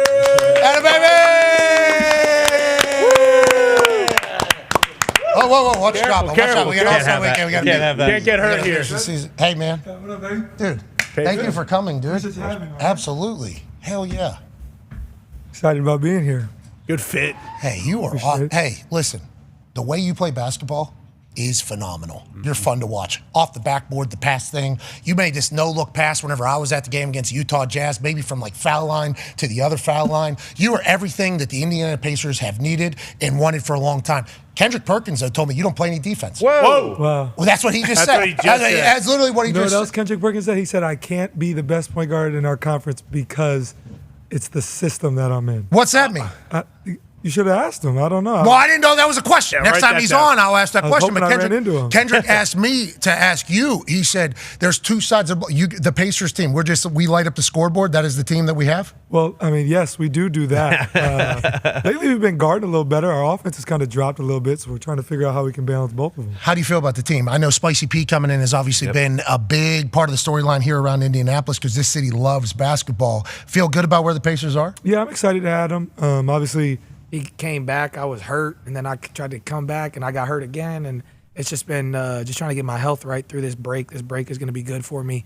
Hopefully, we're all healthy coming after All-Star break, and we can make a playoff push. Okay, so we talked to Adam Silver yesterday, and we talked to him about the 65-game rule because of you. You're one of the big storylines of that entire thing, and he said, let's revisit it after the season, and you'll still be able to go. How do you feel about how your body is? You say health, you're getting a little rest, but you're also competing in the three-point shooting contest as well. Yeah. How do you feel down the stretch? Obviously, you're going to have to play a lot of games for a lot of incentives and a lot of things like that. Do you feel the pressure of that? How does the body feel? What do you think? Every day's a little bit better. There's certain times in games where I might feel a little nag or something like that, but just got to get through the game. And I mean, listen, at the end of the day, if the 65-game rule wasn't a thing, I still try to be playing right now, trying to help us win games. So, yeah, I mean, I'm feeling better every day and just trying to get through this break, get to the second half of the season. How do we feel about the three-point shooting contest? I feel really good about it. Ooh, really good. I just came from practice. And what? We got big buckets down there. Yeah. Well, last year I had the record, and then I choked in the second round, choked in the championship. So I just got to be more consistent this year. Okay, what's the mindset? Because it's 3 rounds? 2 rounds. So everybody shoots the first round, then the top 3 or top 4 go to the second round, and then that's the championship. Do you get tired? Well, last year I was I think the 3rd person to shoot the first time, and then I was waited for everybody to shoot, and then I was the last one because I had the highest score. So I feel like they kind of iced me. Oh, you got cold? They did. Yeah, they iced me. That's crap. Yeah. That is absolute the crap. home run derby, like for baseball, they have the batting cage underneath. They should have a hoop somewhere on the side where you can stay warm. But I got a little arrogant too. Like after I got iced, and Buddy and Dame went and shot, and I think the record they hit was like 19, and through every practice round, my low score was like 24. So when Dame shot 19, I looked at Buddy and said, "It's over. Thank you for coming." And then I went up there, and I didn't make a shot. I completely sucked. It was awful. Connor's got a question for you, Tyrese. Yeah, Tyrese, one thing that it feels like for you specifically, like you're cool with everybody in the NBA, I feel like. And I don't know if you're like the spokesperson for everybody. Like you were on Old Man in the 3. I think that was yesterday or a couple days ago, and you talked about the 65-game rule. Do you feel like the Pacers and yourself included, like you guys don't really have like a rival per se in the NBA just because you guys all are such good people, or what do you think about that aspect of it? Well, I think at the end of the day, sports are about winning, and I don't think we haven't played in necessarily super competitive games that haven't made a playoff push as a team yet, So I think if you asked around the league right now, they'd probably say our rival is the Bucks, just because of all the extra stuff that's happened this season. But they're proven champions. I've never played a playoff game, so I don't want to call it a real rivalry yet, but I hope we play them in the playoffs and it could have a little bit more juice to it. That'd be cool. What year is this for you? This is year 4. Okay, so you weren't in Indiana at first, right? No, I was in SAC, yep. You were in SAC, then you come to Indiana. Yep. And then you immediately, it feels like this is a fresh team because I've obviously been here for now since 2009, quick math, 15 years. So Roy, Paul, George, Lance, that whole team obviously had great runs, and then we ran into the Heatles every single year seemingly, and then the Pacers kind of, completely out of conversation. Yeah. Now we're filling up the arena. Gamebridge is filled up again, right? Yeah, Do you feel the support of Indianapolis and Indiana? Is there a buzz like, okay, we got a team that we can really run and do some stuff? 100%. I feel that all throughout the city, to be honest. Like, even with what the Colts are doing, we're getting A-Rich and that group, I think is exciting too. But for us, I think that for so long after P and those guys left, and Sabonis is a great player and they had other guys, but I think for the more casual basketball fan, it wasn't necessarily appealing. Post basketball is not appealing unless it's Jokic or Joel or Shaq. You know what I mean? You have 2 different voices. I do. People say that all the time. Did you hear? I didn't know if it was our microphone. I never catch it. I watch podcasts after and I'm like, dang, my voice changed. I don't know. Mid-sentence. Yeah. Did you guys? I didn't do it on I purpose. wrote it down. 2 different voices. This is crazy. Wrote it down. It just happened. It just happens that way naturally sometimes. It's pretty cool. It's like, Lil Wayne talked about how Drake can sing and rap. Yeah. He's like, okay, he can rap and then he can sing in the chorus if you need to. You almost have that. Like you can accent yourself with the different voice. Sick. Yeah. You don't control it though. No, I don't control. I have no control over it. It just happens. Are you a chirper on the court? I am a chirper on the court. I like to think so. Yeah. Okay. So we're talking a lot of shit. Yeah, I think so. Anybody on the other side that you've ever got into some verbal tussles with that you have massive respect for? I would say Dylan Brooks, and I say that to say, I think that Dylan Brooks is an elite competitor in the league, and he obviously gets paid to defend. And one thing that he does is he doesn't duck smoke. He takes on all challenges on a nightly basis. But we've had a couple verbal battles this year, and it's been a lot of fun. Okay, I enjoy that. So the basketball people, NBA guys, you guys know each other since you're little kids in AAU? Yeah. And you kind of know who's going to be the NBA guys? Is that an accurate? For sure. Yeah, I think that is usually how it goes. So you know all the guys pretty much in the NBA? I would say so, yeah. Is that the reason why there isn't as much smoke maybe as there used to be? Because you guys all kind of know, like, hey, we're going to be the ones that are going to be carrying the NBA, even as, like, teenagers, seemingly? I think so. I think we all grow up together. We know each other from being kids. And, there's guys in the NBA who I've known literally since I was, like me and Tyler Hero, we were on AAU teams together. We were in 5th grade. Like, I know all his, you know what I mean? Damn. I know his whole family. And that's just somebody back home, but not to include other guys around the league who I've literally played against my whole life. You know what I mean? So I think that you just get to know people through the course of 8 tournaments here in hotels together. You're 13, 14 years old, run around a hotel, going to the pool, playing. We're going to be millionaires. Yeah. This is awesome. That is awesome. Is that why you won't play defense against them? Or what? That might be the problem. Kendrick Parker said that, didn't he? Yeah, he did. He said you got to ask him, too. Yeah, he said, I want you to ask Tyrese Halliburton why he doesn't understand there's 2 sides of the floor or whatever when there's championships. So is that the narrative about you guys? Yeah, it is. Why? Why is that the narrative? I don't like that. I don't know. Especially because I like you as a human. I appreciate that. I think Shaq said it best around the in-season tournament. We were 28th and whatever we were in defense at the time. We just need to get enough timely stops at the right times. How can we get enough stops at the right time to go on a little run? Hey, that in-season tournament was awesome for you. Yeah, come on. We look good, right? You enjoyed that? Oh, that was a lot of fun, bro. In Vegas, too, like, the worst part about, it's hard. Like, basketball, football, they're not necessarily neutral location sports. You know, like the Super Bowl is more of a spectacle, Yeah. but like the only problem with the NCAA tournament was you get to the championship and like I'm expected to get fans from the Pacers to fly from Indy to Vegas in 2 days to go to a game. Yeah. Where like LA, they drove 3 hours. Like it was nothing but Lakers fans. Oh, okay, a little bit of an away game. It was, but that's not why they were the better team. But no, it was a lot of fun in there. We're wrapping up our ESPN program. We will continue on YouTube and ESPN Plus with Tyrese Halliburton, who will be competing in the three-point contest on Saturday night at the NBA All-Star Game here in Indianapolis, Indiana. We'll be back tomorrow with a Feel Good Friday. Be a friend, tell a friend something nice. It might change their life. Goodbye. Boom. See that, Tyrese? That was fucking professional. That was nice. So right there at 153.00 is when we were out there. So mid-conversation, you're giving a great answer. I know how long you were going to go. I didn't know if that other voice was going to show up either. So we were going to have to figure out how to get there. That's nice. We did it. Thank you. Nice. That's point guard. Yeah, You know what I yeah. mean? We're doing the whole assist. Speaking of, Tone Diggs got a question for you. Yeah, I got a Tyrese. question about the All-Star game on Sunday. Is there a group text, or have you guys had a conversation yet about, there was always the in the past where, there was the one-on-one matchups there. It would get a little ratcheted up in the fourth quarter. Has there been talk yet about how it's handled going into Sunday night's game? I don't think so. I think the NBA has made a big emphasis on us taking this game more seriously. So you guys have heard that? Yes. There was actually, they met with every team at the start of the year because they wanted everybody to take the in-season tournament serious because it's the first year, and they wanted all the All-Stars to take the game more serious. Okay. So what does that mean? Just to be more competitive, because I guess the ratings were down last year for the All-Star game. Oh, no. Because nobody took it serious. But you know what I will say? Giannis didn't play, and that affected it a lot because Giannis has one speed. Giannis is going to go 150% at all times. So when that guy sets the tone, everybody kind of goes that way. Well, he didn't play, so I feel like, all right, everybody's coasting. It was my first All-Star game, so I was just happy to be there. I was like, I'll do whatever. This is what everybody else is doing? Yeah, sure. Is it like if LeBron then sets the tone on the other side for the West end? Like I assume that like LeBron setting the tone and Giannis setting the tone. I don't think any of us were expecting four quarters. No. I don't think any of us were expecting four quarters. I mean, how can you? Well, I mean, it's competition or keeping score. Yeah, there you go. There's a lot of guys on the roster. That's what people say. You get to be there. Yeah, there's a bunch of the cliche things, but like, I think we do. I don't think anybody's expecting all four quarters. I think just towards the end, like, want to have some moments, from the All-Star game.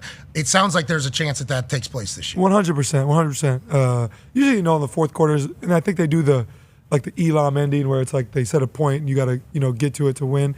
But yeah, I'm planning some highlights for myself. I'm excited for it. How old are you? I'm 23. Turned 24 at the end of the month. Okay, well, happy birthday. Happy birthday. Happy birthday, Tyrese. Happy birthday, Tyrese. Leap year. Happy birthday. What does that mean? Every 4 years, 29th, February 29th. Oh, really? I'm turning 6. Damn. You're the youngest motherfucking All-Star in the history of the NBA. Calvin Cambridge. Look at yeah, exactly. True. Going the opposite Mike. direction. So it feels like the next generation in the NBA though solid, right? Yeah. We feel very good about the future of basketball and everything. 100%. I think the cool part about it is you see all the young guys starting to come in, but like LeBron's not slowing down, Steph's not slowing down, KD's not slowing down. So I think the passing of the torch is a little over talked about, but it'll come eventually. Those guys will. I mean, I don't think LeBron and those guys can play till they're 50, but I mean, they defy the odds every day. So Where are you from originally? Oshkosh, Wisconsin. Okay, shout out to Wisconsin. Yes, sir. And shout out to the United States of America. Yes, sir. Now, a lot of international players coming in. What does that do for the league? What does that do for you? Do you guys have to play different? Because, like, these big whites come in. Hey, they're coming in, and they're showing clips of, like, what they grow up playing in. Yeah. With, like, you got flares and torches, and, like, it's insane, right? They're playing, like, professionals as, like, 13, 14, 15. Yeah. Does that change anything with American basketball growing up? What do you think about the future of that? I think that they come in with just such a knowledge for the game and understand how to play the right way. And I think that not only affects the NBA, but also the FIBA level as well. Like you talk about what the Dream Team has done for the game of basketball, playing internationally, and everybody's seen that.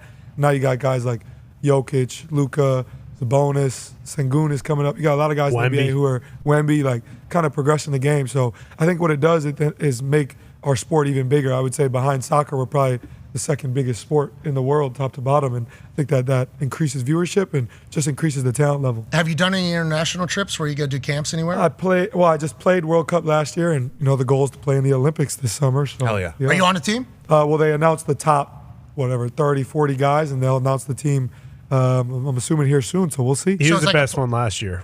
He basically carried the United States last year. Oh yeah, you and Reeves. Yeah. Well, carried us to a 4th place finish, so nothing exciting. What the fuck? Is that? Trust me, I know. Who did we lose to? We lost to Lithuania. Oh, Vakaitis.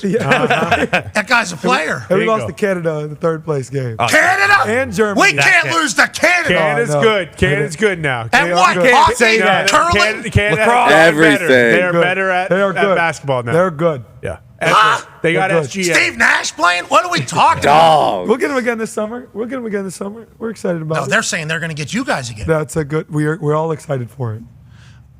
They had. I mean, they I'm had the, bummed out about that. I just learned we lost to Canada in basketball. I didn't even know that was possible. they had a Canada- Purdue kid. They did. Zach Edie was playing. Oh, I'm sorry. Is he in the They did have NBA? Edie. No. Edie will be, though. Hey, I've seen Edie.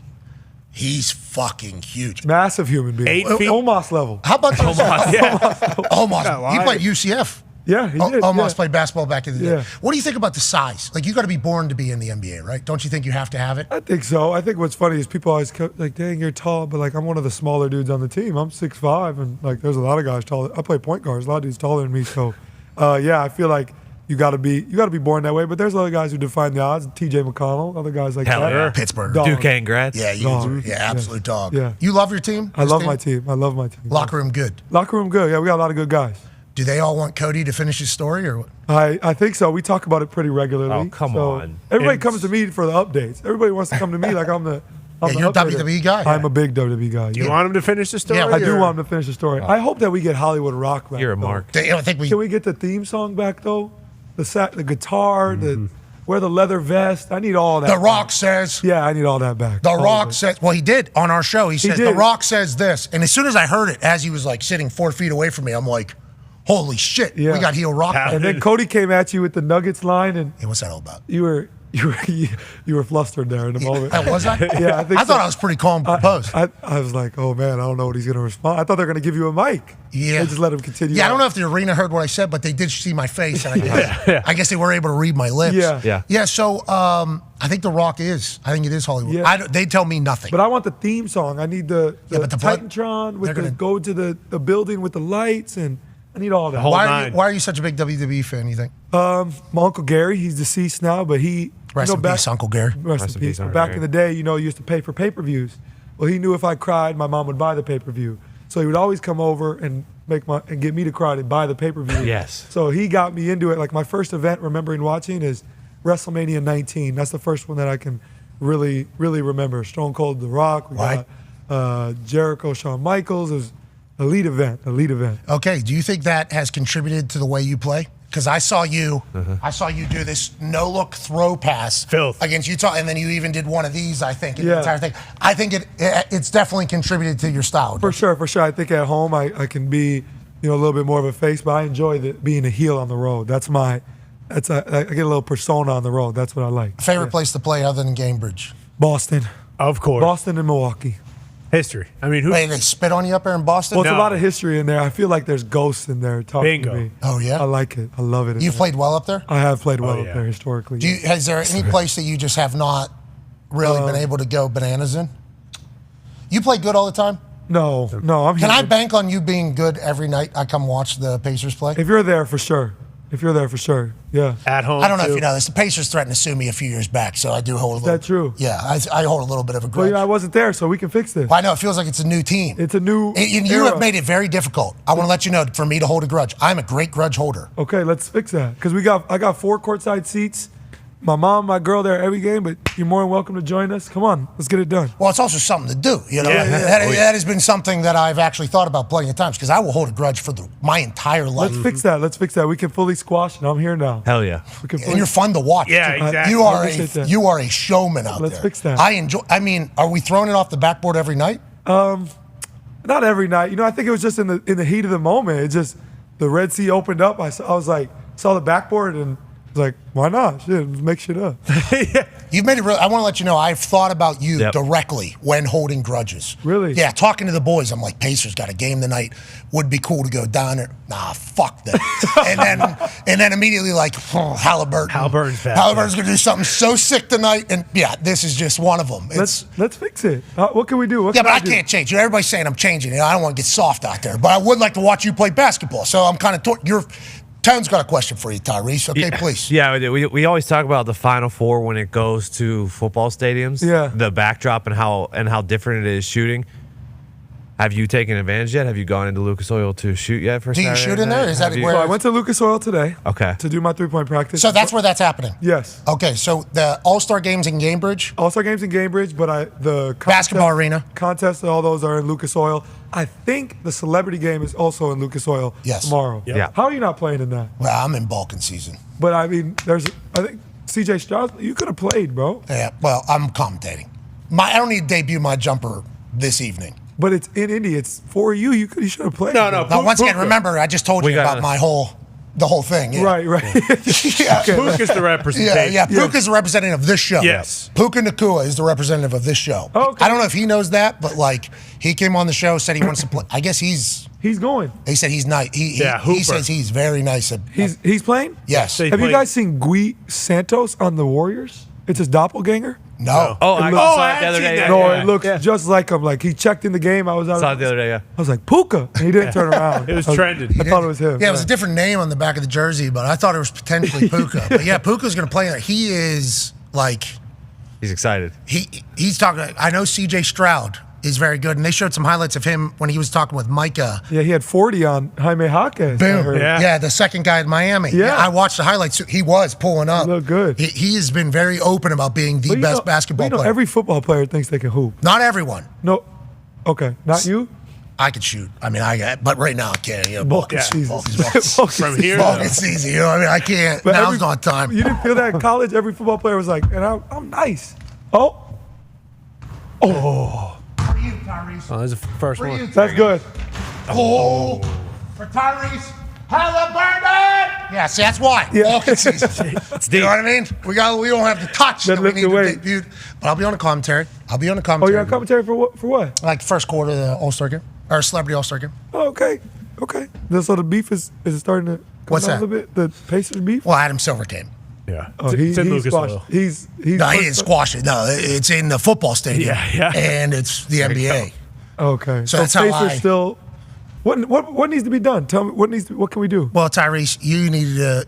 Give me an offer. Give me a. Gonna need 16 10-day contracts. For all the boys. For all We have an open roster spot. All so the we boys. we can keep cycling through that. We need Zito to be an equipment manager That's for right. at least a Zito, day. we can make I that. want him on I gave him a jersey today. I just gave him a jersey. Zito. Hey, baby, Zito, baby. That's a shocker. I need Zito on the broom. Yeah. On the broom. Hey, there's some things I can make happen. So let's figure it out. No, you need to stop playing the style of basketball you play. Why? Because it's ruining who I am as a human with the Pacers. Like that is a real deal. Quit being so exciting. Yeah, and electrifying. You want me to Fun tell you the watch. truth? You want me to tell you the truth? Again, I'm usually the face at home, but when I heard you were coming to the game with the Jazz owner, I was like, oh, I'm a heel today. I was like, we're winning this game no matter what. You guys did too. Yeah, Brian Smith and I have the greatest night down. That's a hell of a run. He's a good guy, though. He's a good guy. Good guy. That was We're the winning first no matter text I what. ever got from you. That Yeah. was the first text I ever got from you. I got to text you coming to the game tonight? And I responded with, yup, with the Jazz owner. I think I told you, I right? don't even think I replied after that. No, you did I said, not. We're winning today. That was it. Fuck that. We're Love winning. that You move. did That's not. awesome. That's my first time back, I think, for a Pacers game in like years. That was my I told you, bro. I got courtside seats for you. You just come on. No, I'll buy them. I'll support them. Why you don't have to? You can sit. My mom would love to sit. That'd be sweet. Hey, your family's awesome. I think they're pretty cool. Your dad came Weapon. up to me. Your dad came up to me, I think at a WWE event. He was like, Pat, love you, man. And then as we dapped up, he said, don't you ever speak bad about my son. And I was like, whose fucking dad is this? I didn't even know whose dad. I didn't know whose dad it was. And they're like, that's Tyrese Halliburton's dad. I'm like, oh, okay. Love this the guy's WWE mom. event was a time. What a great time that was. Fastlane was amazing. Yeah, Fastlane was awesome. Indianapolis is a great host. I think All-Star Weekend is going to be phenomenal here. And Raw's here in June. Yes, great. Trying to get Mania. We're trying to get WrestleMania bad. I'm all for it. I'll miss a game if I have to. Don't tempt me. We need to host the NBA Finals as well. Yeah, I'm with. Come on, let's do it.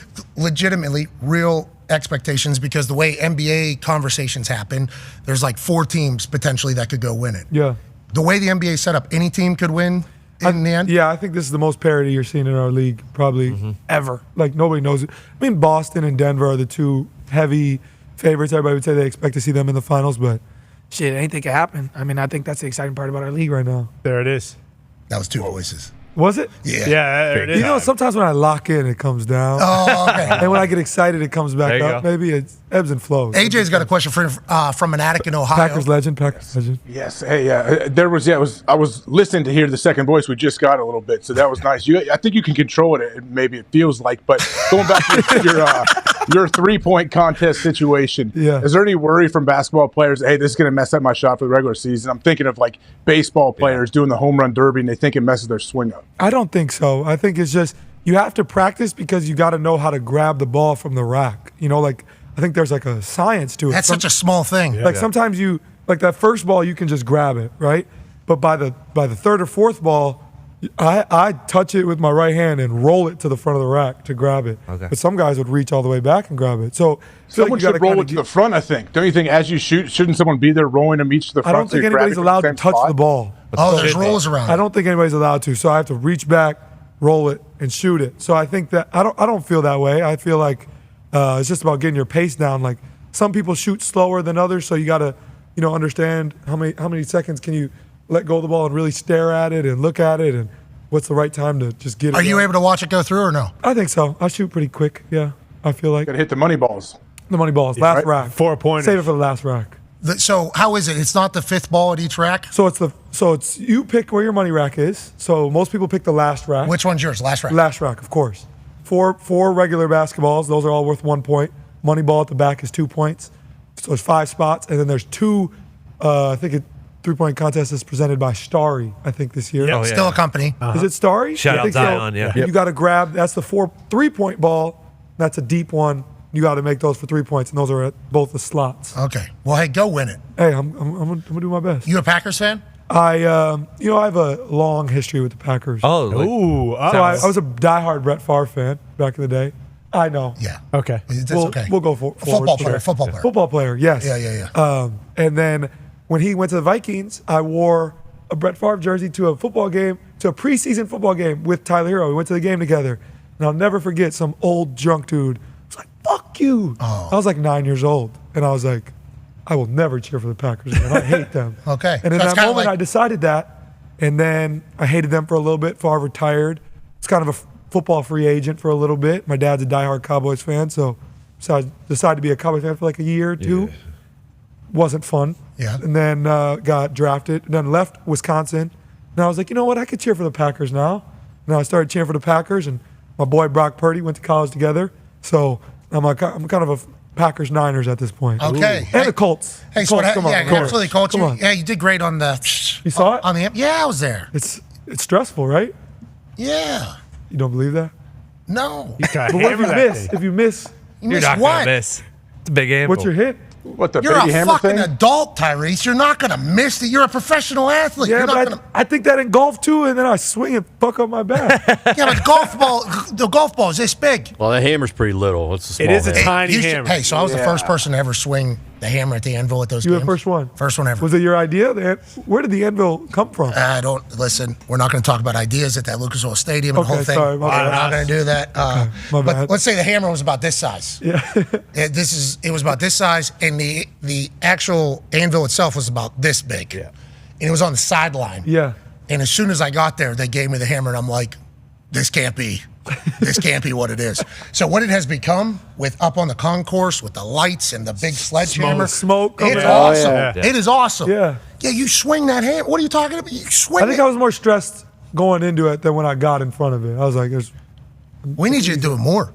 I'm The all city for loves it. you, Tyree. Yes. Really? Yeah, for City real. loves you. Oh, yeah. I love the city. Well, we're lucky to have you, brother, and appreciate have a that. phenomenal All-Star weekend. And thanks for representing the beautiful city of Indianapolis as well as you do. Okay, I appreciate that. Can I give you something? I know there's a Pacers beef, but I gotta give you something. Which voice you're going to use? It changed again. No, No, I was not just that wondering time. if you're Oh, going to I don't know what voice here. I'm gonna use, but I want to give you something while I'm here. Okay, we yeah. can do that. Okay, come on, Mike. Let me see it. Is it a ball? It might be an honorary.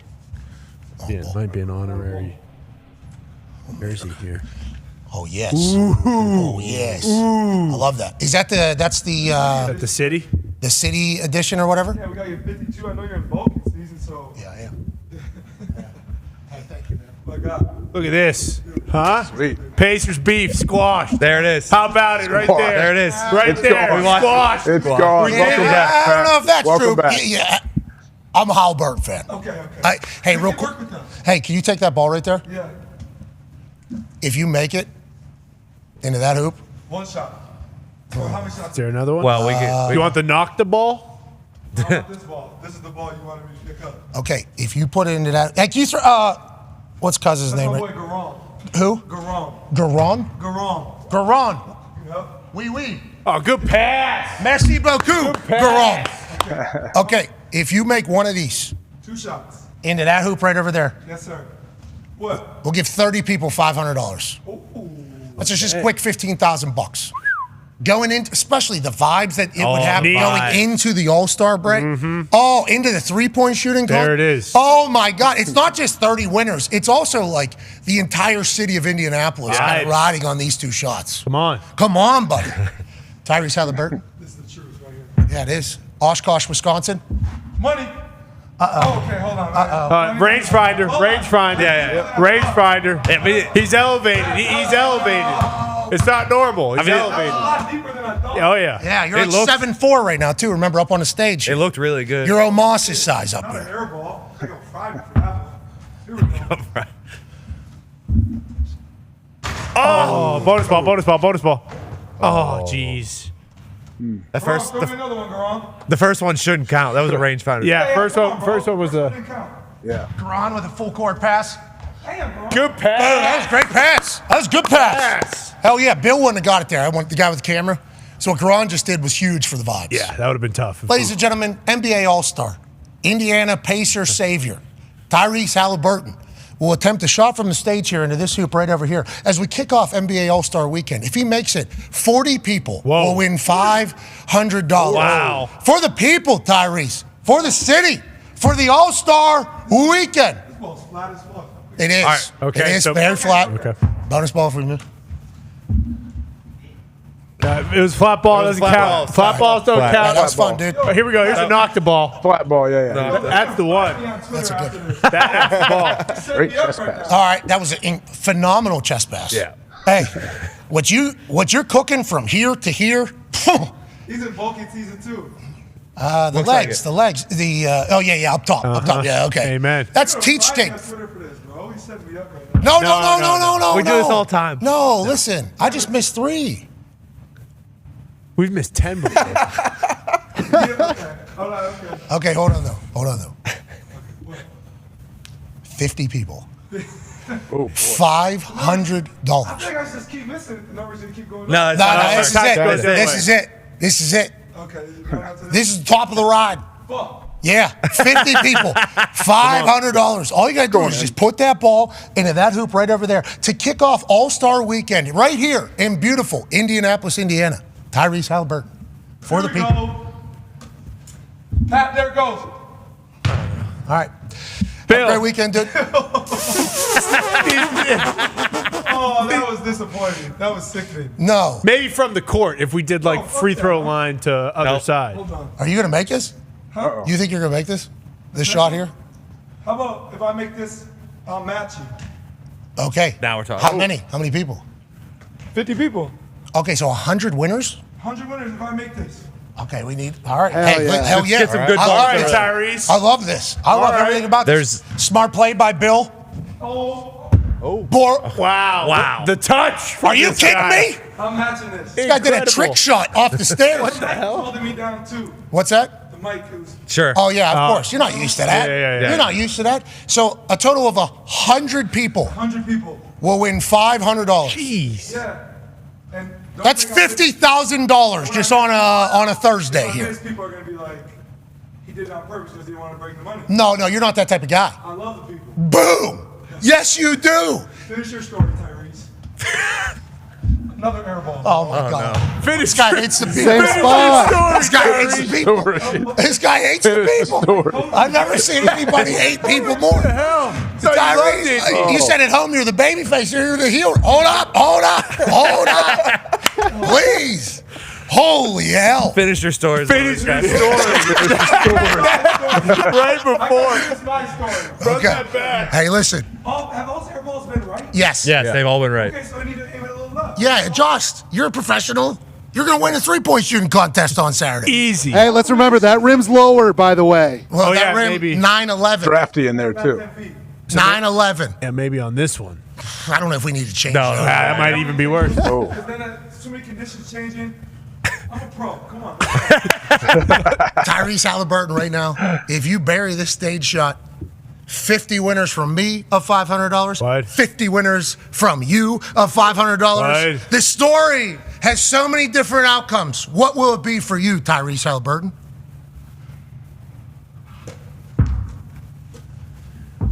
Bitch. Oh. Get it back. No more talking. Oh, yes. Ladies and gentlemen, live from Indianapolis, Indiana, right here at the Thunderdome, the host of the NBA All-Star Weekend. Come on. NBA All-Star, Tyrese Halliburton. Juiced up. Will attempt to win 100 people. $500. All he's got to do is make one stage shot. Finish your story. Oh. See, this is also hammering home that this is a very difficult shot that people have been saying. Yeah, is true. People make fun of us all the time. Now people know how hard it is. Oh, no dribble. Yeah. Tough rims around here. No, this rim is the rock. And you're Cody. And you're Cody Rhodes. I think, well, airballs too, but we'll talk about just the bricks. Airball is Shinsuke. Hey. Like, what are you doing, bro? That's In your face. Ladies and In your gentlemen, face right now. Tyrese Halliburton's going to try to finish his story. And if he's able to do that, 100 people will win $500 from the stage. NBA All-Star Weekend. Whoa! He's so strong. Maybe back up a little. I don't know. I honestly don't know. You're normally not this tall. The stage is 2 feet. You're all lost Trick right now. basketball. You're 7'4". Hold up. Oh, no. Oh, jeez. No, that one didn't count. That one didn't count. We got to reset, because when we clip this, it's going to be your first shot. Yeah, you should sit down. Yeah. We're live, right? Well, certainly. but- There's certainly a contingency of people that are going to see this. Yeah, live. Oh, yeah. Here, just sit down. Let's do this. Sit down. Yeah. No one will know. Remember what I'm saying? Yep. That water's fresh there. Maybe. Yeah, if you want a water, you can have one. Tyrese, that was an incredible interview, man. Thank you for stopping by. Love you, Tyrese. Thank you. You were great on the show. We hope we get a chance to chat with you again. And before you leave, you want to maybe shoot to win some people some money? Sure, that'd be awesome. Okay. Oh, how about this?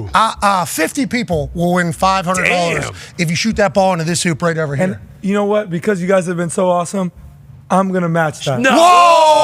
Holy shit. That's a record. 100 people, $500. That'd be $50,000 on a glorious Thursday to kick off NBA All-Star Weekend. Wow. And somehow this basketball has ended in my hands at the end of our interview. Yeah, absolutely. You're a professional basketball player. Yeah, it's always in your hand. I carry it in my pocket. All right, thanks for 100 people. Here we go. Holy shit. This is a huge day. Come on. This would be great. Need you here.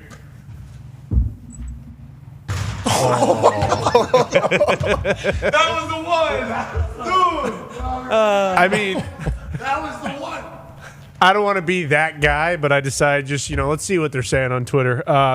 Tyrese Halliburton is embarrassing himself on the Pat McAfee show. Bruh, hold on, it's not done. Bruh can't make a fucking shot to save his life. So I'm just telling you right now. That's not right. That's just one. That's okay? not true. That's not true. You can make a Never shot. step foot in the Thunderdome. They're not aware of They don't know. Come on. But what we know is that when you make this shot right here, we'll give 50 people $500. 50? Are you sure? We'll give 50 people $500. That's the most I think we've done all year. All year? That's certainly the most. Yeah. Tina's over there looking at me like we got another appearance to go to. She can wait. 100 people, $500. All you gotta do is put that ball into that hoop right over there. Come on. You want to know his name? I want his at. His at is, or her, I'm not sure, is Tropical Farms. Tropical Farms. Yep. Fuck them. They don't Pay him know. a visit. 100 people! Oh my goodness! Bro, give me a good test pass. Come on, Gron! People. There it is. 100 people. Nice pass. Yeah. These people win the money. Yeah, We're she's got the almost there, pandas on as well, and Travis She doesn't Scott. want the people to win the money. What's that all about? She's kind of said figure it out. Now she's the. She's Tropical Farms. She's the shot doctor. Huh? Hey, she's Roman. Yeah. We don't want to right now. Go on. Yeah, Here we go. yeah, she knows. Oh, no. Oh, no. That's Heyman. Oh, boy. That's Heyman. 100 people, $500. Air ball again. We're going to need one here. Christina, if I miss this. All right, this is it. All right, I like that. That's a good deal. She just got a deal out of this somehow. The pass. That was a good chest pass right there. 100 people, $500. Ah! Let's go! Let's go! Nobody. Tropical Farms did. Nobody. Roman didn't want it. Paul Heyman. You did it. Finish your story. Finish your story. Way to go, man. That's the difference between NBA guys and regular guys. That's awesome. Just steps up and bangs the shot home first One try. time. Swish, Wow. first time. 100 people, $500. Hey, thank you, Tyrese. Thank you, Tyrese Halliburton. Hey, thank you. That was awesome. That was sick. I cannot believe he just did that. I mean, $50,000. 100 people, $500. Kidding me? First shot. We got to go thank him. First shot. All you got to do is repost the video, say something nice to somebody, and put the easiest way to pay you. 100 people, $500 to kick off All-Star Weekend here by Tyrese Halliburton. Come on. NBA All-Star from the Indiana Pacers, basically hosting the entire thing. Thank you, Tyrese. My boy Tyrese. Au revoir, Baron. See you guys. Thank you for the jersey. That was magical. Let's get to a break. Wow. We'll be back in about 5 minutes. I'm excited. Yeah, that was incredible. Chad Lystico will be joining us on the other side to talk about a historic evening that's coming tonight for Caitlin Clark and the Iowa Hawkeyes women's basketball team. Be your friend, tell a friend something nice that might change their life. Take 5. Let me tell you a little story about these statistics. Troy Polamalu, okay? Fucking Troy Polamalu. So we had a fake for the Pittsburgh Steelers that was a 100%er. We didn't even have a cancel the goddamn play because it was a 100%er. If we ever end up in this situation, inside the 7-yard line on the left hash, it is a 100%er that the C gap will be wide open and we will just part the C to the left. It'll be a touchdown. 100%er. We're playing in Pittsburgh, the city I grew up in. I grew up in Pittsburgh. I won the punt, pass, and kick national championship, AJ. National championship, AJ. Congrats. AJ, did you ever win the national championship, punt, pass, and kick? I think I got 3rd or 4th out of 4 at the Nationals. I'm proud of you, man. Anyways, so we're there in that stadium, okay? A lot of McAfee's in there. A lot of McAfee's in Pittsburgh. I'm going to score my first fucking touchdown, night game, Sunday Night Football, I believe it was, right here, touchdown. We get into that situation, and I'm like, holy fuck, this is really going to happen. We're like on the 6, on the left hash. It's 4th and goal now. Field goal team's jogging on. I'm like, well, fuck, it's about to, I'm ready. I am ready for this to happen. So I get out there. I get down. Vinny's like happy for me. Vinny's like very excited. He's like, let's fucking go. Like Vinny's excited for me at this moment. I'm like, here we go. So I make the call. I forget what it was. So I start saying it, right? And everybody's looking at me like, okay, bright eyes. Here we go. Let's get after it. Offensive linemen are dead ass tired. They do not want to be in the middle of a field goal anyways. So they're just like, all right, I don't give a fuck if you die here, but this should work. Let's get some points. And all of a sudden, I go through my cadence, I call it, I get down, and Troy Polamalu's fucking ass goes ahead for however long his career was at this point. I think it was like 9 years or 8 years at this point. Not a once has he ever gone to this side of the field over here to the left and stood right in the C gap. Never. He lined up exactly where he had lined in film 100% of the time. And then as soon as I got to like the second cadence right before set, he just bounced his little ass right over to the C gap. And I like stopped everything I was doing and I literally just looked at him. And I gave him like a, what the fuck are you doing, man? Like, why are you there right now? And then I stood up and said, we are kicking it. We have to kick it. We are kicking this. And then I get down, and Vinatieri kicks it, and I jog off the field, and Chuck Pagano comes running up next to me. He's like, hey, good job. What you see? I said, what did I see? Polamalu just fucking went right into the goddamn C gap. What did I see? What did I see? And he goes, okay, sounds good. Good call then. And good call then. And then Vinatieri's like, hey, way to go, buddy. I'm like, way to go? Are we not going to talk about how big of a fucking asshole Troy Polamalu is for what just happened right there? So that's. I saw the angel of death waiting for me in the C gap. It's unbelievable. What, you thought I was going to run him over? No way. He's probably going to strip me and score a touchdown the other fucking. That's Polamalu, bro. That ain't just your backyard football with your son. These are professional fucking athletes. He'd probably jump over the lineman, pick me up, and run me into the other fucking end zone if he wanted to. That's what he would have done. The hard-hitting safety of his generation, too. Ed Reed, great cover safety. I don't know that you would have feared him, but Ed Reed, I would have feared Ed Reed. Yeah, if I saw Ed Reed in that C gap, absolutely. Reed, boy, the best safety you ever seen, boy. I ain't doing shit to Ed Reed. No, Ed Reed would have made the tackle. I'm saying that Polamalu would have shaved years off your life. Oh my God.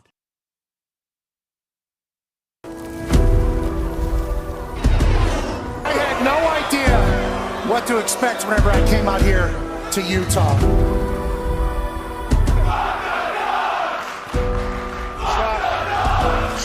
Yeah, I can't make it. Steve Smith Sr. Ladies and gentlemen, Pac-12 champion, head coach of the Utah Utes football team, pulling in on a Harley-Davidson Sportster, I do believe, Coach Kyle Whittingham.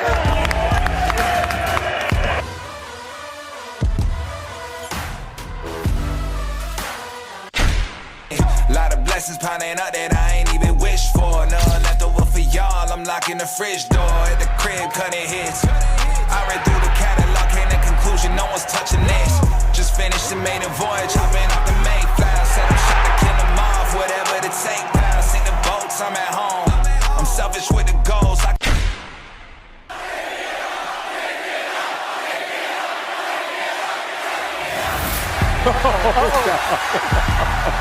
You got to do it. It is 34 degrees out here in the back-to-back Pac-12 champions. Mighty Utah student section has been here in abundance. They've been loud, and today's a day where they showcase to the world that it's not just Mormons and soaking in Utah. No. It's great football and an incredible fan base. They've been so kind. I appreciate the hell out of you all. Have you ever thought something negative about a kicker before in your entire life? Yes. All right, relax, dude. Okay. Boston Connor was drinking with Dwayne Wade last night. $225,000. Let's remember this day forever, Cameron.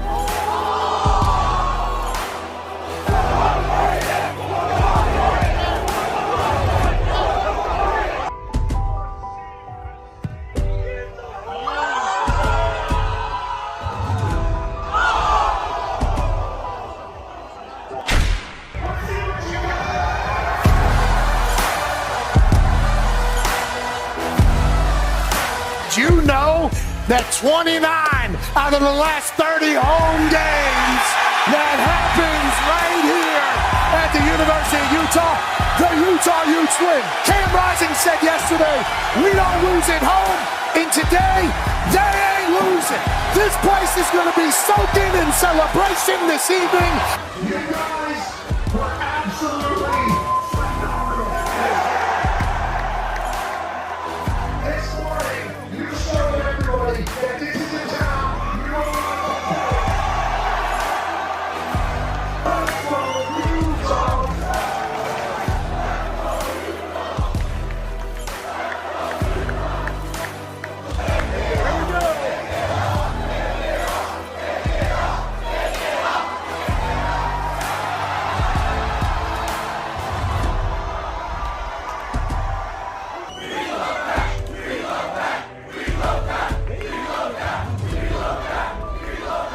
I am jacked, dude. Lighting's great.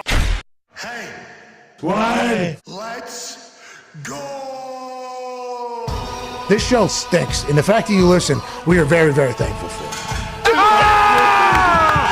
The all-time leading tackler for the Green Bay Packers, you pig! Damn it! Be a friend, tell a friend something nice could change their life.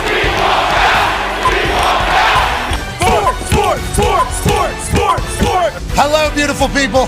Welcome back to our humble abode, the Thunderdome, on this Sports Thursday, February 15th, 2024. Hour 3 of the program starts right now. Sports are happening all around us. That's AJ Hawk. He was good at the football. There's a talks table here at Boston Connor and at Matt Brown. Yeah, Bruce. Bruce Brown. I was thinking about it's the Matt legal Brown, name change. or Do you think Bruce that's Brown. a psycho move? Legal name change to Bruce? Yes, that's Brown. super Is psycho. that correct? No, with No. 3 U's in it. Bruce. Oh, yeah, that would be. Yeah, it should be 3 U's. And you have to change your last name. B-R-A-H-N. Who named you? Because they would be upset. AJ Hawk named Matt Brown Bruce. No. I mean, who named you Matt? Oh, yeah. My mom obviously will probably text me this afternoon that I even said that. Yeah, but you could put the She would Bruce never into know. the middle name. You Yeah. can make it your legal middle name. MBB. Matthew Bruce Brown. Or You name go your by- name your future kid Bruce. The artist. Well, that's the a layup. That's Junior. Junior. We need Bruce Jr. Exactly. Or Bruce the second. Crazy thing, my dad, his name was J. Bruce Brown, Okay. which is pretty crazy out of AJ. Rest in peace to the legend. But also, so Bruce is a family name. Kind of, yeah. What do you mean, kind of? It is. It is. My, To be. His dad messed up the birth certificate and just put JB, so his legal name was just the letter J and the letter B. That's hilarious. But he meant to name him J. Bruce, And but he just put JB. So, looky now. realistically. And now I'm Bruce. We got the Bruce. He The made- artist bit. formerly Way to known go, as Bruce. I paid Bruce. We did it, boys. One half of the hammer, Dahn. Dahn. Cowboys Tone Diggs is here looking great in his cowboy hat. And the other half of the hammer, Dahn. Cowboys Bubba Gumpino is here. Gumpy, you're the one that's tasked with ripping and posting clips whenever I'm live on a microphone. Yes, sir. You do a fantastic job. Yeah, Hi, you baby Gump. Good job, pal. You do a fantastic job. I did see the way you worded that Tyrese Halliburton shot. Great work saying that was on his first try. I really wanted it to be the one where he said, finish your story. Yeah. Yeah. That would have been awesome. Or where he said, bitch. Yeah. Or where he got up and it was his first try again. Yeah. There's a None lot of good those things options, happened, but by the way. Yeah, first try. yeah, Yeah, it was his first try. got it down. The internet was killing him? Wasn't terrible. It wasn't that bad, no. It was- I enjoyed you going. The internet- I enjoyed you going. I missed 3 Yeah. because we've seen you do that to other people. My worry Like was people will say something, My worry was if he didn't and you'll hit be one. like, well, yeah, but if he didn't he hit did one that. at all, and then he went into the 3-point contest, And wins? Imagine he wins tomorrow. or he Oh, didn't. gotta- If he missed here and then didn't hit any in the 3-point. No. Whoa. No, he hit here. Yeah, If he didn't hit But- one here, Yeah, we Yeah. all started here. Anyways, he has sent a text, Tyrese Halliburton, to the Thunderdome saying that Tropical Farms has gone private. Ah, is that right? Okay. He followed. That's on me. That's on me. Sorry, Tropical Farm.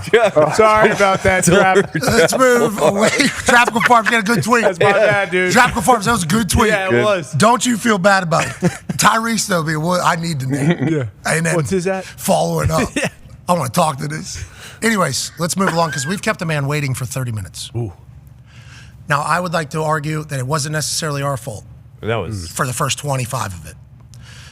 Now, with that being said, very uncouth of us to do this to a first-time guest, especially somebody that's joining us to chit-chat about something we know little to nothing about. Yep. So it is a necessity to have a conversation with this man.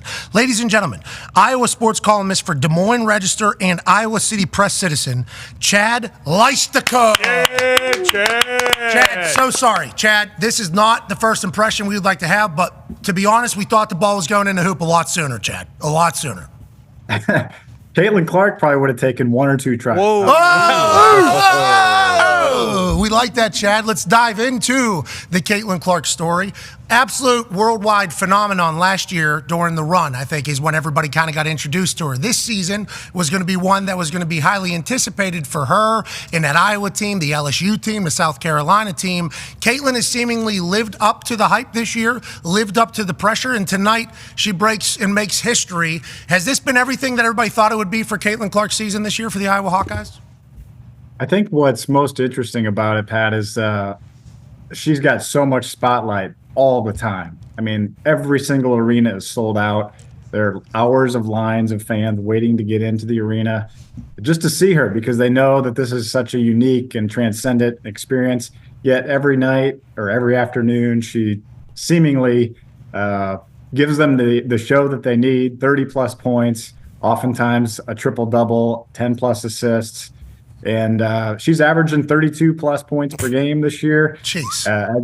as you referenced, she needs 8 to pass Kelsey Plum to become the NCAA Division I all-time record holder. And she didn't play a full first year because they had the COVID year. She only played 23 regular season games. So she's going to get this done in 13 fewer games than Kelsey Plum did. Holy hell, just an absolute phenom. AJ's got a question for you, Chad. Chad, so you mentioned the COVID year. I believe Caitlin has the possibility to come back and using that COVID year for another year. I know Pat and the boys, Indiana, the WNBA squad has the number 1 overall pick, obviously would most likely take her. What are the chances that she comes back to Iowa for another year? Well, her stance is she's going to wait till the end. It's going to be a gut feel at the end. I mean, I kind of think that she's probably going to go. I think that's just my gut feel. Hell yeah. Hell yeah. Because this whole season has been crazy. She's done everything she's promised. She basically came to Iowa and vowed to take the Hawkeyes to a Final Four. She did that last year. This whole college thing is crazy. I mean, the attention is celebrity-esque. You'll probably see that tonight. You'll see that when she gets to the NCAA tournament. And yeah, you can't even turn on like a Big Ten game anymore and not see her with Jake from State Farm. And she's on commercials, and she's got Nike, Gatorade. All that stuff will carry with her to the WNBA. And I think, frankly, she's probably ready for that next competitive challenge as well. Well, Indiana would be very pumped if she made that decision. I mean, what a perfect fit for our team, the Indiana Fever, with the Pacers doing what they're doing, the Colts doing what they're doing. Here we go. Welcome to the city, Caitlin. We will love to have you. Now, I don't think I see her do a lot of interviews. Now, I know you get a chance to chat with her because you cover the team as closely as you do. What is she like? Is she normal human? Does she know she's Caitlin Clark? What is she like? Her personality is tremendous. She's fun. She's funny. She's kind of goofy. She's just like a normal Midwest kid. And this whole year has been so unique because she has to turn down so many interview requests. I believe she turned down Good Morning America, New York Times. I mean, she gets all kinds of requests all the time. But yeah, her personality, I think that's part of the misnomer maybe about Caitlin Clark. You see her be pretty intense on the court, jawing with officials sometimes. She has gotten technical fouls in games before, but she's never brought any controversy upon herself. She's just a completely positive person, loves the attention for the women's game, and obviously she brings a lot of it every night. And she pulls up from anywhere. Yeah. I mean, she pulls up from absolutely anywhere. 18.5-point favorites tonight at home. Go ahead, Tone. Yeah, Chad, what's the vibes? What's the atmosphere in Iowa City today? Is it comparable to when the Hawkeyes play like a football Saturday or anything that you've experienced in the city around the university before? Well, I mean, ticket prices for this game are just astronomical. I mean, they're like way higher than they're like Super Bowl level. They're like, maybe not quite, but for Iowa City it is. I mean, hundreds of dollars just to get in. And that's the way it's been for a lot of these games, even on the road. Like the season at home is completely sold out in Iowa City. They've sold out 30 out of 32 games this year. The only 2 they didn't sell out were like some neutral site in Florida where it was like a Florida Gulf Coast host site type of deal. So, I mean, I was at Maryland a couple weeks ago, 18,000 raucous fans, 2.5-hour lines to get in. I'm telling you guys, that's tough business. There's not a lot of people selling 18,000 tickets to anything. You know, obviously we watch the NFL and people are like, oh, look how many tickets they sell. It's like 18,000 tickets is a big house. That is a big house to be selling out. And it's because of her. Even on a scoreboard, it's like Caitlin Clark currently has this. Then they got Caitlin Cam they're doing on this entire thing. How old is she? 22. And she just handles it, huh? Yeah, that's what's amazing. Yeah. She's so, I don't know how she does it, to be honest. Like, you asked me to come on a show and I'm like super nervous, you know? Like, and then we're 30 minutes late. Yeah, just build it up. But it's on the court and she just drops like first shot of the game. It probably is going to go in from like 25, 30 feet. And she just handles it and it's amazing. She's electrifying. Conman's got a question for you, Chad. Yeah, Chad, throughout the history of Iowa, there's been a lot of legends to come through. Pat Ingrer, Dallas Clark, Tristan Wirfs. With Caitlin Clark, is there anyone really comparable? Like, has Iowa ever seen anything like this to the kind of level that it's at with her? And how much do you think Iowa is willing to pay her to try and keep her there instead of letting her come to the Indiana Fever like we all want? Oh man! First of all, Pat Anger found out I was coming on and wanted Pat to know.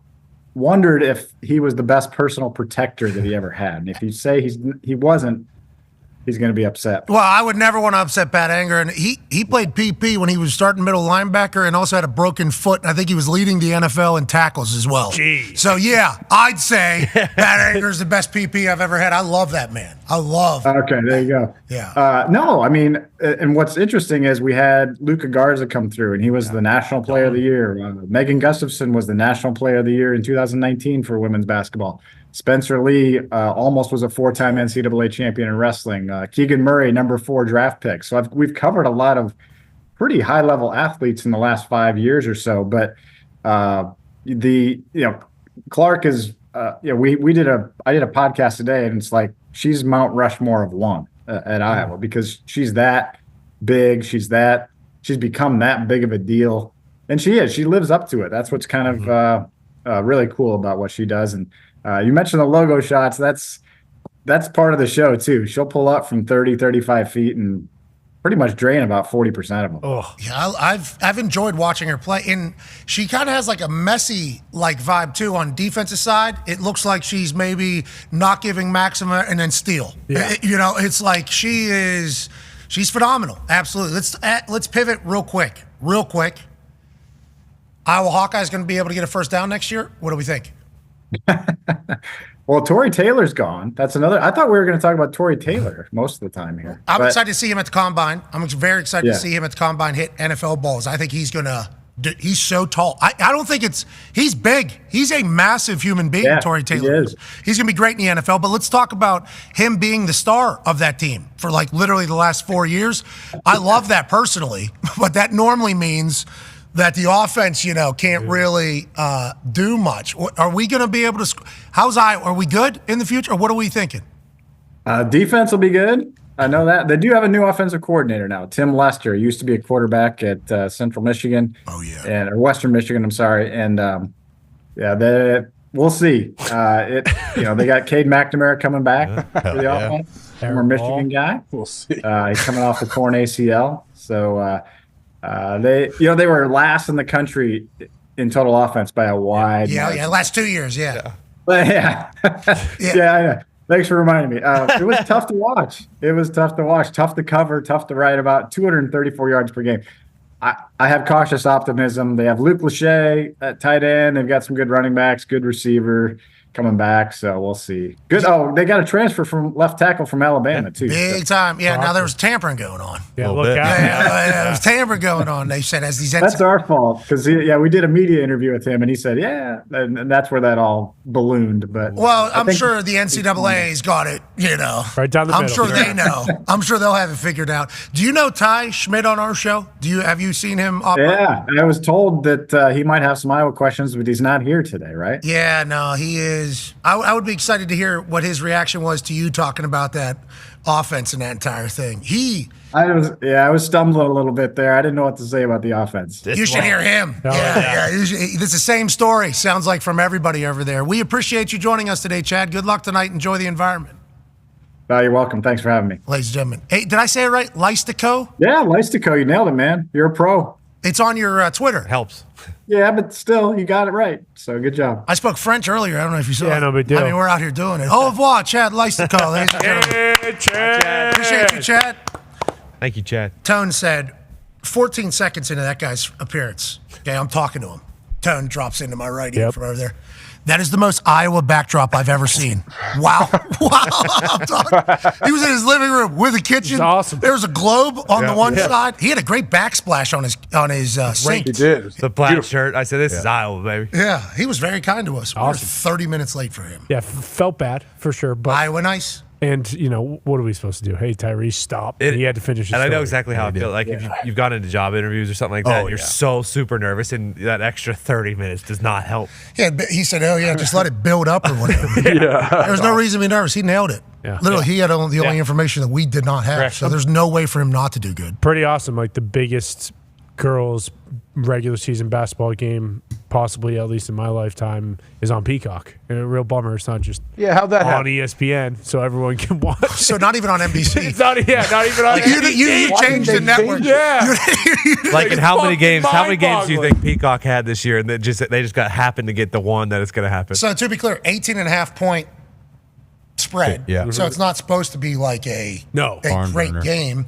No one But cares I would about assume that people projected out when it could happen. Yeah, the timing of it. Oh, I'm sure they did. Now, did they expect her to score 32 a game? Is that what he said? Yeah, He's averaging 30 plus. Yeah. Yeah, so it's probably like 32 points. I think she dropped 48 last time they played Michigan.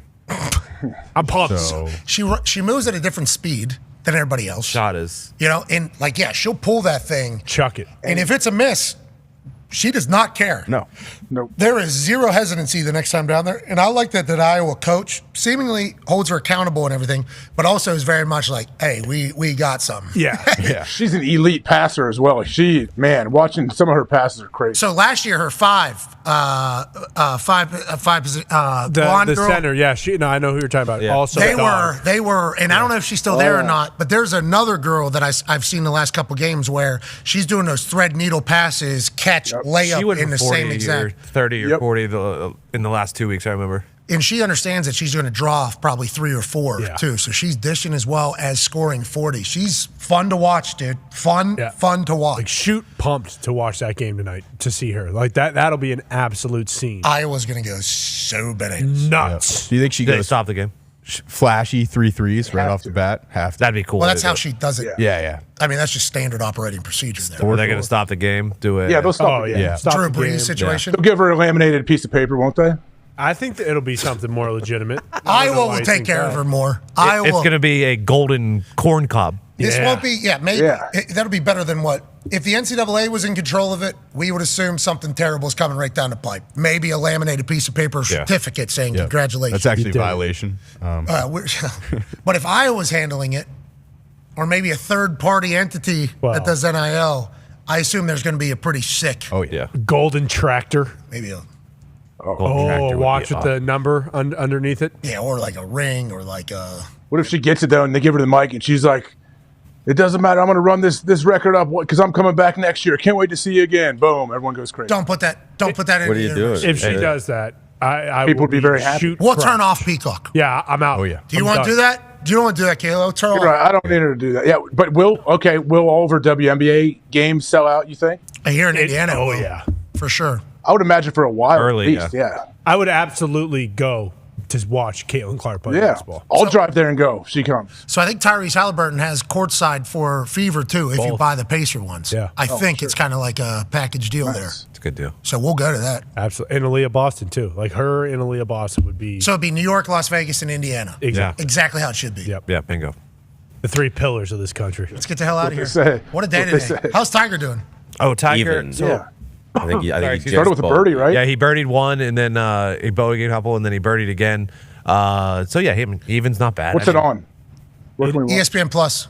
Sweet. How is Sun, Day, Red looking on camera? Sunday Red. He's wearing it's like a cream colored sweater. It looks really good. The leaderboard is really good right now. So PGA? Yeah, so it's Cantlay, Spieth, Zalatoris, and Hovland are your top right. 4. There we go. Okay, we got This is golf. what we Watch need. this shit. This is got what some we golf. need in the offseason. We need a stacked leaderboard. Yeah. Yes, we do. We actually do. You have Tiger in there? Awesome. Great putt, Tiger. Looks great. Go. That's Looks Sun, good. He looks good. Day, Red. Red. Does look like it has a good shape to it because some of those pants, like cheaper companies' pants, have like a asshole shape to them. Mm-hmm. You know, you can kind of tell. Now, I would assume that Tiger has his tailored to him and everything like that, but it does look like good quality. Yeah, Yeah, this is it a does. good fit, good color.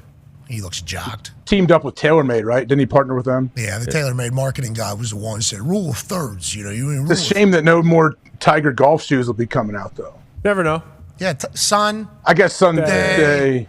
Red. Also, when he came back from the accident, didn't he switch from Nike to FootJoy already? So there's Yeah, he was already wearing those, the grandpa golf Special. You could certainly just FootJoy Sunday, you know. Partnership. Just go ahead and put a name right there. Yep. Little licensing. Yeah, Yahtzee. You guys got the shoes figured out? Thank you. We're Sun, Day, Red. We got everything else figured out. And that's the show. Today was fun. It was. It was awesome. I didn't know going in what it was going to be like today. Because you start looking through like the news in the sports world. Obviously, yesterday, terrible. Yep. The way that ended. That is not how Super Bowl parades are supposed to go. That is not how group celebrations are supposed to go. And we cannot get to a point where people are scared to go celebrate life. We need more celebrations of life. So obviously, that is fucking terrible by all accounts. But then you start looking around like all the other news, Yeah, there isn't anything. We did it today. Yeah, we did. We did it today. Yesterday too. That's kind of the game of sports media is picking which irrelevant story do you want to make feel like a real thing. Exactly. But like sometimes we Isn't don't. it? That's kind of what that should be the motto of the offseason. That's kind of, isn't it? I mean, we got to be the only sports show that's ever said that, but that's real. Well, you guys pop up sometimes like the questions that get posed on some shows. Whole segment. You're talking about We'll sports give media? people a side. Let's do sports. Yeah, media. I guess some of them are just crazy. Like, yeah. Questions from other sports shows. Oh, there's a chance we ruin it all, though. I was wondering, montages why didn't Kyle Shanahan just fire himself? That came up today. That is a fair question. Bruce. That's step a fair down? question. Well, We don't need to do this, okay? we're not, Jesus Christ. excuse me, Lord. It's just, We can't have Connor be the voice of reason. Yeah, Fine. exactly. But, I mean, I'm for it. I'm not saying I'm not. anyway, sports will always have something. But there is going to be some days throughout this offseason for those that are new to this show where, boy, you're going to see a lot of struggling to get through stuff. That's when we'll rely on guests. And you'll see some interesting guests coming in. We'll tie them to sports for sure. But, like, through some of those days, we don't have the capability of being like, all right, fake bullshit, let's battle for 2 hours. We don't do that. We don't have the ability or the capability to do that. So, like, big shout out to Tyrese Halliburton. Yeah, he was awesome. Big shout out to Big Perk. Yeah, shout out Perk. Perk. Great. And Coach Spags in the first hour. That guy was fucking awesome. Yep. So cool. He's from New England up there, huh? Yeah, Massachusetts. If he's not from Massachusetts, sure, he's from New England, but this is a Massachusetts man. Hey, you know who booked Coach Spags? Who? I bet Connor. It was. Oh, man. You guys go way back? It wasn't no. New England high school football coach, great John Pappas, former. Oh, Pap. I played for him. He's tied in with all those New England NFL, Joe Philbin, Spags, Lou Anarumo, all those dudes. They have a little team over there. Yeah, I get a text from Connor that goes, "You want Coach Spags on the show?" Nah. Yeah, we do. Friday? Sure. And then I get a text like 35 minutes later. He's good for tomorrow. We good for tomorrow? Yep, absolutely. Good booking, bud. Hey, Made the show better. Yeah, call, man. There was zero effort or how do I put this? And there was zero significance from what I did. I was strictly a middleman. It's John Pappas, baby. Strictly a middleman. That's what you need. Middleman in the have made a booking lot world. of- That a is lot of the money. How it works. Yeah, what are you talking about? Yeah, I guess. I mean, if that's someone's profession, then that's an absolute joke. But it was more so from former coach. It's a lot of people's profession. Yeah, exactly. So shout out John Pappas. Shout out John. Thank you, John. Thank you, Thank you, Coach. Thanks, John. All right, we'll be back tomorrow, hopefully with a better show, but we doubt it. Adam Vinatieri guest hosting tomorrow. Boom. AJ? Yeah, so that two parts of the docuseries come out tomorrow. Yeah, how many are there? It's 10, so the next 5 weeks, 2 every Friday. I like that. Yeah, I do too. I can't do it. 10 episodes at once. I can't do one either. Yeah. 2 is like 2 or 3 is the right answer. Yeah, 2's perfect. So that I can binge a little bit and then my ADD will get past it anyways, even if it was all 10. 2's real nice. So then you're not, and I think they're curing their issue because when they would drop content early, I think they weren't happy about the amount of time that it was significant. It was only like 5 days of significance and then it was gone. It was like, so they still get sustained significance over 5 weeks, but also us as people that have access to everything can binge a little bit as well. This feels like a good happy medium here. I like where we're getting to here. 2 to 3 episodes, I think, is the way of the future, hopefully. I hope so as well. We've been calling that for a few years now and seems like it's happening, and that's good news. Yeah, we need to watch, not because it's the New England Patriots, but because I believe if this method does work, then in the future, say for their regular shows, a la Ted Lasso or a Severance perhaps, they might start releasing 2 a week, so that is a 5-week period. That's awesome. Is the morning show done after the most recent season? I hope. Whoa. Tell you I what, stopped watching John during Hamm, the right? They kind of left it open. I did finish Yeah, it, it's but open. it took. It took me a long time to get past that one episode. That went back. Something in about time that a little episode. bit. Episode Something 4. about that I think episode. I episode just 4 couldn't you're really talking get past it. Season 3 stunk in general. The whole thing. Okay. Which sucks because I love John Hamm. That was a great show. Yeah, it was. That first season. The boys. I lost it. Yeah. Bro, the boys came up to me and were like, do not watch. Do not waste your time on it. Because I don't watch shit, pretty much. And if I do, like, it's very pointed. Like, everybody has told me I have to watch something. Yeah. And I was a morning show fan, because you're getting a chance to kind of see how, like, a show is run by their stuff. Like, how mainstream media has run a show. Now, granted. There was a lot of it this season. All that other stuff happening, cool. But, like, how they run a show, it's kind of cool for me to kind of watch what we do and what they do, how they go about it, and then the drama caught up in the stories. It's like, okay, I like this show. And then Gump said, unless you want to go back to 2020, lad, I don't. Literally took me a month to get past that episode. That I finally circled back and finished it like 2 weeks ago. Because we're all trying not to do that ever again. Ever again. Yep. There was a lot of high horse in this season. Yeah, don't do it. Go watch True Detective. And I will stand. He's gonna I stand hate this by season. It. I stand Why? by watching it. Why do you think Have you seen season 1? Yeah, I loved it. Okay. Did you? Yeah, it was the one they did that one shot with McConaughey. Bingo. Okay, where he goes through the trailer and the back door. It's Yeah. like some of the most intense shit of all time. They got those weird antlers and horns down in the swamps. Yeah, I think this is the second best season. I genuinely think you should try it. I know there's some supernatural aspects to it. What for do you mean? sure. What are you, aliens? No, it's not aliens. No. More like ghosts. Spirits. What's supernatural? The I believe it. I believe it spirits. goes. Okay, so Then you. maybe you'd be in. I think you should watch, and the setting, like the putting a show in Alaska during the 8 or 10 straight days of darkness is so 60. sick. Well, it was light in the last episode. Whoa. Jeez. It was. That's why I was shocked. What is this all about? I mean, I looked God, at these are- I haven't watched an This is episode. Espresso Martini Boys. Oh, I looked it up. No, Episode 1, I looked it up. I said, how long is the night in Alaska? And Google told me 60 nights. I could be wrong. No, I thought it was longer too, but in the last episode it was light out, although they were When? driving. Do we need to know this right now? Maybe I was on too many vitamins. I might be wrong too. Man, did you turn up the brightness on your TV? Yeah, that's what it was. Fucking glare on this thing right now. I think the episode started like day 14 at night. All right. That's the show. We appreciate you all. We'll be back tomorrow. Big guest tomorrow. Huge. I think we got Ishbia, the owner of the Phoenix Suns, coming live in studio. I believe Sham's going to be live in studio. Obviously, NBA All-Star Weekend here in Indianapolis, so some of our friends from around the league are stopping by. I think a lot of people also saw Adam Silver on the show, and we're like, oh shit, these people are in Indianapolis. We've got flooded with invites to A stuff. little Radio Row cool. Friday from the NBA All-Star. Yeah, we're not going down there. No, but- no, I didn't mean that. I meant them coming here to do Yeah, it's that pretty, type of style. Pretty cool. Sweet. I think I'm going to go talk to Stack and Matt Barnes, All the Smoke, tomorrow. I'm very excited about that. I'm a big fan of theirs. Yeah. I love them. They're awesome. Yeah, Steven Jackson, Indianapolis legend, obviously. And we ran in some similar circles, so I'm excited to kind of chit-chat with them, and it's been awesome. I'm very thankful that the NBA chose Indianapolis for the home of All-Star Weekend. We're lucky for that. And tomorrow will be our last show before we take a little bit of a hiatus. But then when we're back, just buzzsaw. Get ready. It is. Buckle up. Yeah, bingo. I think.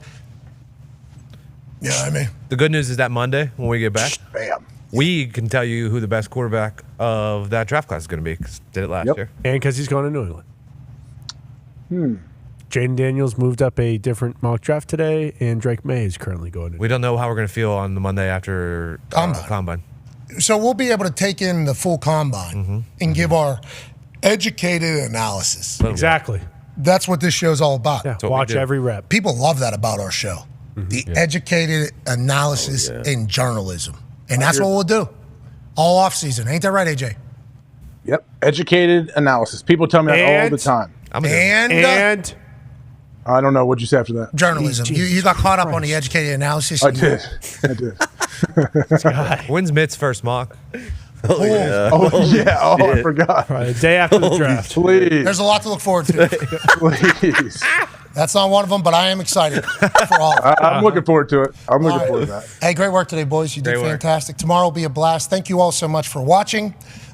We hope you'll continue to do so. A lot of people say nobody watches our show. That makes no sense to me, but if that is the case, for those little people that watch, we are very grateful for you. AJ, great work. In the back, fantastic.